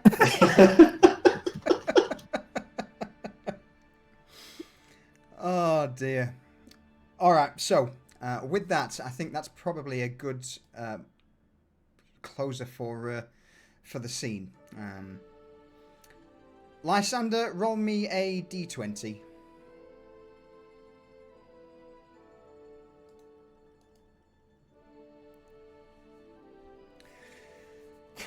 Congratulations on another 11 copper coins. They are poor as shit. Well, that's 2 silver in total, I guess. It's not bad. It's not bad. I made 6 silver to my name today. All going, Just of know course, that- Garrett. No, I was think gonna you lost your say. silver in the beginning. All right, so with you all leaving Ledger in the middle of this unconscious sleeping pile, I would imagine that you would instruct him that, you know, when his friends wake up, they can carry him to the Pious Pauper to receive treatment with whatever coin he personally has left on him. Yeah. I would also say that after that horrific display of both knocking out his gang in quick succession, followed by stuffing someone into a barrel, he's pretty traumatized and is certainly... Oh, not just him. Yeah, he certainly wouldn't be returning to the curse to the fucking purse cutters. And, you know, you may see him in the near future, or well, maybe not so near future considering that leg, but yeah. He may end up at the Folly at some point for work. With that done, you would probably then return back to Market Row for the remainder of the patrol shift. Here, you know, Avlash, if you wish to acquire a new shirt or cloak of some description, I would say that as news spreads that you've started dealing with this problem, clothing would be, you know, would be free if you wanted a you know, a new cloak or a new shirt. Can I get like a decent, like, not obviously decent, but like at least like a clean like regular shirt, and maybe like just like a crappy half cloak? Yeah, absolutely. That's fine. That's not a problem at all. Word does seem to be spreading amongst the vendors and traders here that, you know, the Folly is doing what they said they would do. They're doing what the traders are paying protection for. They are being protected. And on the return journey back to lower streets, the odd vendor would offer food or the occasional drink. Again, nothing spectacular. Perhaps the occasional roasted rat sausage, or maybe even a pigeon pie if you're lucky. Ooh. Yeah, something. It's not as flavorful as Francis's cooking. There is no herbs, spices, salt. It's beige food, bland, but free food nevertheless. Could Jenny also pick up some new clothes, considering hers are probably mostly torn at this point? Yep, absolutely. Yeah. Absolutely. Shax is going to need a new shirt. Now that he's got a hole in the back of his. Yep, so anything in regards to clothing, you know, it's now, if you wish to change the look of your character as such, into wearing things Hot that pink. you would... No, hot I'm pink. just kidding. I'm just kidding. It's a bit too much. A bit too garish. So yeah, I would say that, you know, you've been more than... you've done more than enough work, and your notoriety has spread enough this evening for you to have, you know, a whole new wardrobe of clean... Whilst there wouldn't be fancy clothes, they would be, you know, of better quality than the shit you've been wearing before. Oh, that's nice. Better than the jacket I paid 8 silver for. Say that again, sorry? Better than the coat I paid 8 silver for. Absolutely better than a coat that was paid, you know, that 8 silver was paid for.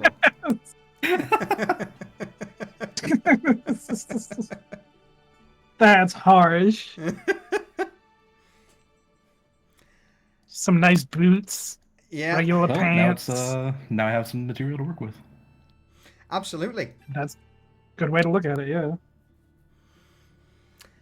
As you all return back through lower streets to the Folly, by this point, it would be, you know, late-ish evening. Here, the Folly is now in full swing, open for business, and everyone drinking and making merry. Anyone who wishes to have a chat with Falco, now's your chance. Those who want to retire for the evening, now's your chance. Jax is gonna want to debrief with Falco, just let him know what happened and what was said and all that. Yeah, Avlish Alright. would go with And maybe Shax also for the- ask if that medical care on a successful job is available. All right. So that's fine. We can come to that. We'll ask questions in a minute. Vanny, Ginny, are you Are you staying for the last little bit, or are you wanting to? Yeah, I'm head to the I'm boat? cool with Yeah? staying a bit longer. Yeah. All right. Shouldn't be too long. No worries. Kareem. Lysander will kind of throw the money to Falco that he earned today, saying that's a bit shorter on my debt. That's minus 6 silver. Oh, fucking hell! Without if even a looking guard- at the pouch, he just puts it in a drawer under the table and nods in your direction. Yeah, after that, I would kind of start limping up to my room.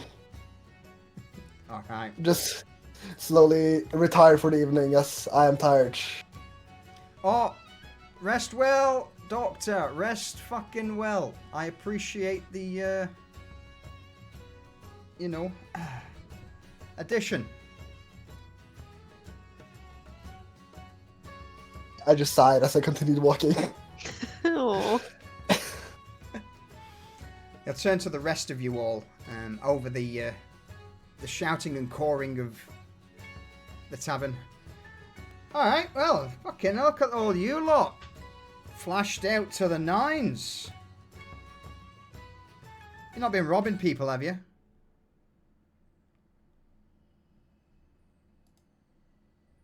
Well, what would happen if we did? Hypothetically. It depends on who it was you're robbing. If you're robbing from the people that we're protecting, then... Oh, management's going to have an issue. Big issue. But I don't think you're that stupid. You've got a pretty good head on your shoulder. No, it was just a silly question. I'll let Shax explain. Because Shaq was gonna bring up to speed anyway. And what happened. Oh shit, good job. Good job. I'm impressed. You come back in nice threads. Apart from the doctor being all shades of fucked up. It is a damn shame that he's retired early though. That is a damn shame. Ah well, so... Shax, you got something for me? So, apparently it's a more established game that's causing some issues in Market Row. We broke up some of them and we quietly took down a brooding event. But there's a hideout. Sounds like it's a bit more established, and we have yet to deal with that. Which gang was this? They call themselves the Purse Cutters. Oh, for fuck's sake, those little bastards. Thought we'd sorted those shits out, but obviously not. Alright, not to worry. Does the name Kezra ring a bell? Was it Kezra? I did say that perhaps we could try. A lot of them, they're doing this because they can't make much money doing anything else. What if they were... What if a part of them were to... Or what if they were to maybe get some opportunities for work? Maybe they won't... Maybe they'll pick the work over the stealing. Smart. Especially now that they know the consequences of stealing. There is one issue, though, and his finger points from you, Shax, towards Ginny. You were down close on the money. Talim Nazara. Is that the name that was spoken? That was the name. Yeah. Alright. We've been trying to find that little bastard for a while now. He's quite the slippery little shit. Old as old bones, supposedly. I've had a friend of mine, Valentina. She's been searching for him for a while with her friends. If we can smoke him out, great. We can, we get rid of him. The rest of them will just fold in, give them work, get them doing stuff. But the problem is, at the minute, is this Nizara is quite the spokesman. Just so happens we know where a hideout is. All right. Don't know if he'll be in there, but it's another lead. All right, good. You lot have all had a bit of a day by the looks of it, in spite of the nice clothing. I mean, I've got to ask. Really? Shax, what the fuck is that you're wearing? I think it looks good on him. All right. It kind of shows the whether working in clothing tools. It's like It's a work in progress. Right. Okay. And, Avalanche. Oh, sorry, go on. You, Go on. No, I remember go you on. saying Yes. something about some medical care on a successful job. Hey, yeah, Patch- we'll get. Go on. Got a couple wounds I can't reach. I had to have some help with patching them up, but need to get them better looked at. All right. Well, look. How about normally there would be a bit of medical touching up, but at the moment the boss man's out. But what I can say though is a bit of good news. Due to all of you lot working hard, I'm gonna give you all a bit of time off for the next sort of week and a half, 2 weeks. So, give you time to go and find yourself a surgeon. If you can't wait. If you can wait, then I'm sure the boss at some point will give you a bit of a stitch up, but a bit of rest, a bit of recuperation. R&R should see you all through a little better, a little more fleshed.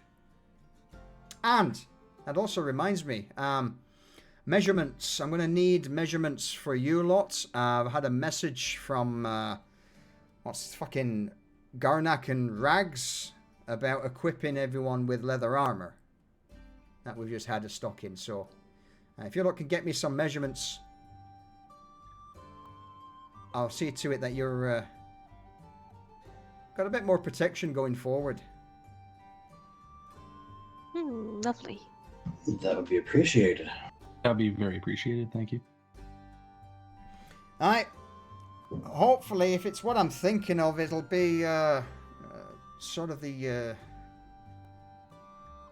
what we like to call leather under armor. It sort of sits beneath your clothing, hugs your body, which is why we're going to need measurements. It's better than, well, Garnak's a dab hand, and with him having that big fucking oaf just carting shit around and dipping stuff, it seems that he's managed to procure a lot more than what we thought. So,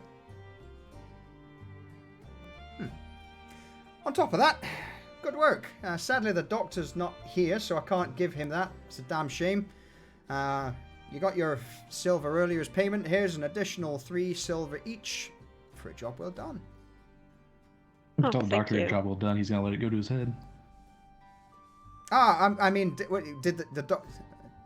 He gave me a pouch, and Falco reaches in, opens the drawer, takes the pouch out, opens the pouch and shows you all. Can you see anything in that pouch, or is that empty to you? Looks empty to me. It's pretty empty. Did there, it make Falco. any noise when he? Yes, it did. It made noise of 6, equivalent of 6 silver in coppers and silver coin. Huh. I don't see anything. Aye, it's just what I thought as well. Strings the coin purse back up, drops it into the desk, closes the drawer, offers a giant shit-eating grin to you four. Shax returns. All right, in that case, if there's nothing else that you lot need, then bar's open. Grab yourself whatever you want, as long as it's not the top shelf shit. If you need me for anything else, now's your fucking time. Oh, Falco. Aye. A few days ago, you asked us about a reward that we wanted for the last job. Have you heard anything back on that bow by chance? No. So the sort of woods, the carpenter who would be doing it has been a little busy with some renovations for this place. So that'll not be ready for at least another week. If not, maybe a bit longer. All good. One more thing. We might have a goblin contact now. Right. What? Or, you know what? I'm not even going to ask. Forgot to If I- mention, there was claims of a the goblin disappearing and the folly being responsible? That was part of what the crowd up in a tussle. I I don't know don't if there's know any truth anything. to it, but Well, I don't know anything about a goblin. But all I will say is that you know what I said earlier? don't ask questions you shouldn't have answers to. Smart man. Let's just sweep that under the carpet. If I find anything out that I think you need to know, I'll let you know. But as far as I'm aware, which means also as far as you're aware, we know nothing about it. That's above wouldn't our worry fucking about it. pay grade Gotcha. if it's an actual thing.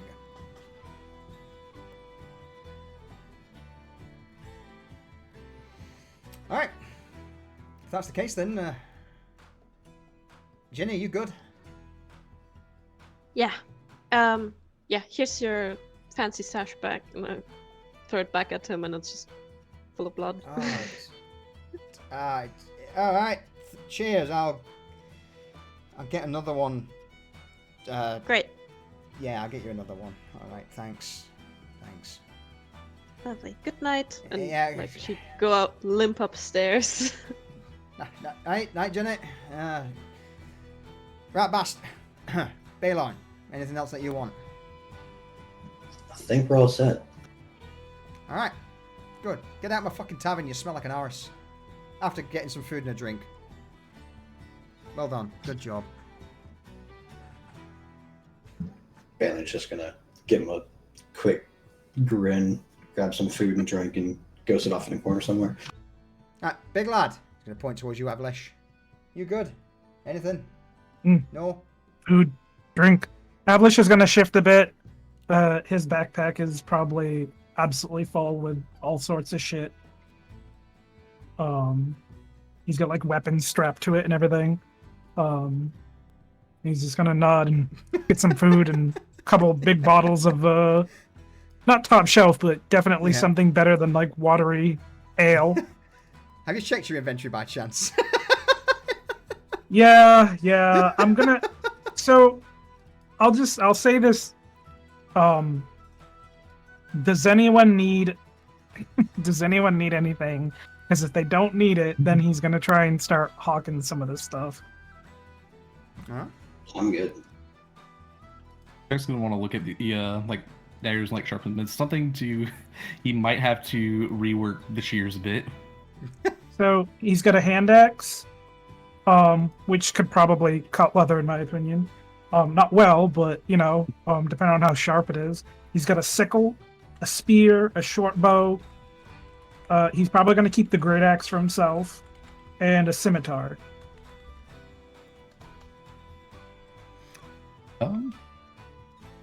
Probably interested in a couple daggers. In the what, sorry? Maybe I can snag a dagger or two. You don't have any daggers? Oh, So they would have daggers. Yeah, they, all of them would have had daggers. So that was like 6 daggers. Oh, yeah, okay. that's- So, yeah, yeah, just like a couple of daggers to work with, or maybe I can, depending on what they look like, maybe I can finagle All right. In that case, Some better blades for the Avlish, shoes. I'll leave 4 daggers in your inventory, and Shax, I'll put 2 in yours. There you there. go. So that goes. He'd probably go knock on Ginny's door too, and see if she needed any of this stuff. He would not so suspiciously not tell Lysander. And obviously, if Balor's still like actually in the tavern, he'd ask him too. Bailey just say no. They doesn't need anything in return to his food. All right. Alternatively, anything that you just want to get rid of that can't be sold, there is the barrel and stash of weapons near the front door to the folly, or the warehouse if you wish to stick it in there just for a later date. But we'll get back to me on again what you're doing for your 2-week downtime if you're going to try and hawk these out, and we'll work out what you've done with them. All right. Last but not least, Falco's going to turn his attention to Shax. All right, come on then, lass. I'm sure you've got something. Anything? No? Perfect. Yes. I can see your mouth moving. Bollocks. Go on. Nothing. He said I shouldn't worry about it, so I'm not worrying about it. Oh, fucking hell. Alright. I mean, yeah. I might have something for you to do actually later. Alright, anyway, on that, enjoy, drink, be merry, get some rest. I mean, granted, there may be like the odd little thing that I ask you to do in the coming weeks, but it shouldn't be anything strenuous. You know, I'm not going to be sending you into any fucking shitholes. No fighting, so make sure you get some rest, eh? Good plan. So with that, I'm going to allow everyone to have a full long rest and a full hit dice restored. This is a complete downtime period for you to be to fully mend yourselves, rest, because in a week and a half, 2 weeks time, oh boy, the world advances. And things will happen.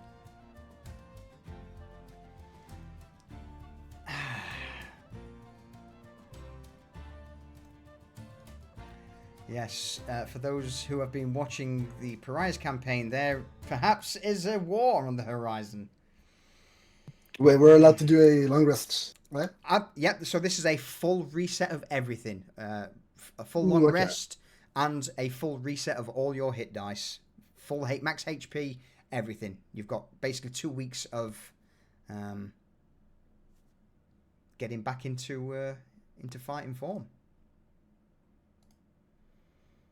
So if our hit dice don't go up to max, do we Do just another hit the long long rest. rest again? Yep.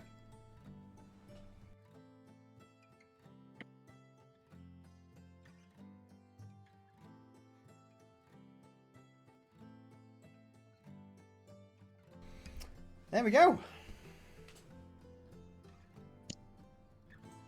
Nice. I'm gonna head out. Yep, So, absolutely. good night. Good night, And thanks for Ginny. the session. Have a good night. No, thank you Take for it easy. diving in. You all take care. See you next time. Bye. All right, I'm going to throw us onto the end screen for now while we talk out the last few bits. The rest of you, all good? Yeah, I will be leaving now as well, so I'll see you all later. Have a Take good it one. easy, man. Take it easy. All right. Well, in that case, then, I guess the rest of you have, say goodbye, chat. Bye, Have a Chat. good night, chat. Bye, chat. Since Scob's not here, I'll do it. See you next time on the Ostoyan Chronicles.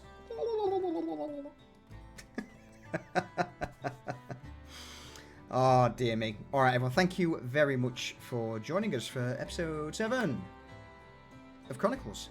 That was a nice, more chilled, less higher stake. Well, I say less higher stakes. Someone got stuffed in a barrel. Ginny got skewered. Still a little bit rough. And Rayvon, thank you for that gifted sub to Seth Ragnor. I am Nikki. Hello, how are you?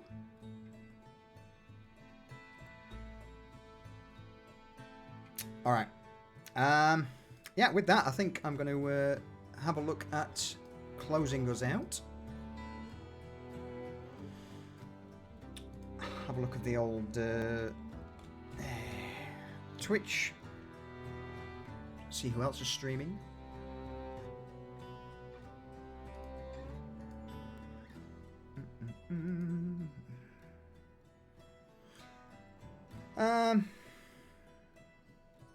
My follow list is very empty once again.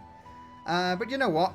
I've seen someone using one of my Cyberpunk maps, so we'll go over there. Let's go raid Flare Zero, punking in the cyber. Let's go see what they're up to and show them some love and support. And again, everyone, thank you very much for your support. Thank you for tuning in even. I hope you enjoyed the session, and I look forward to seeing everyone tomorrow for episode 50 of Pariahs. Ta-ta for now.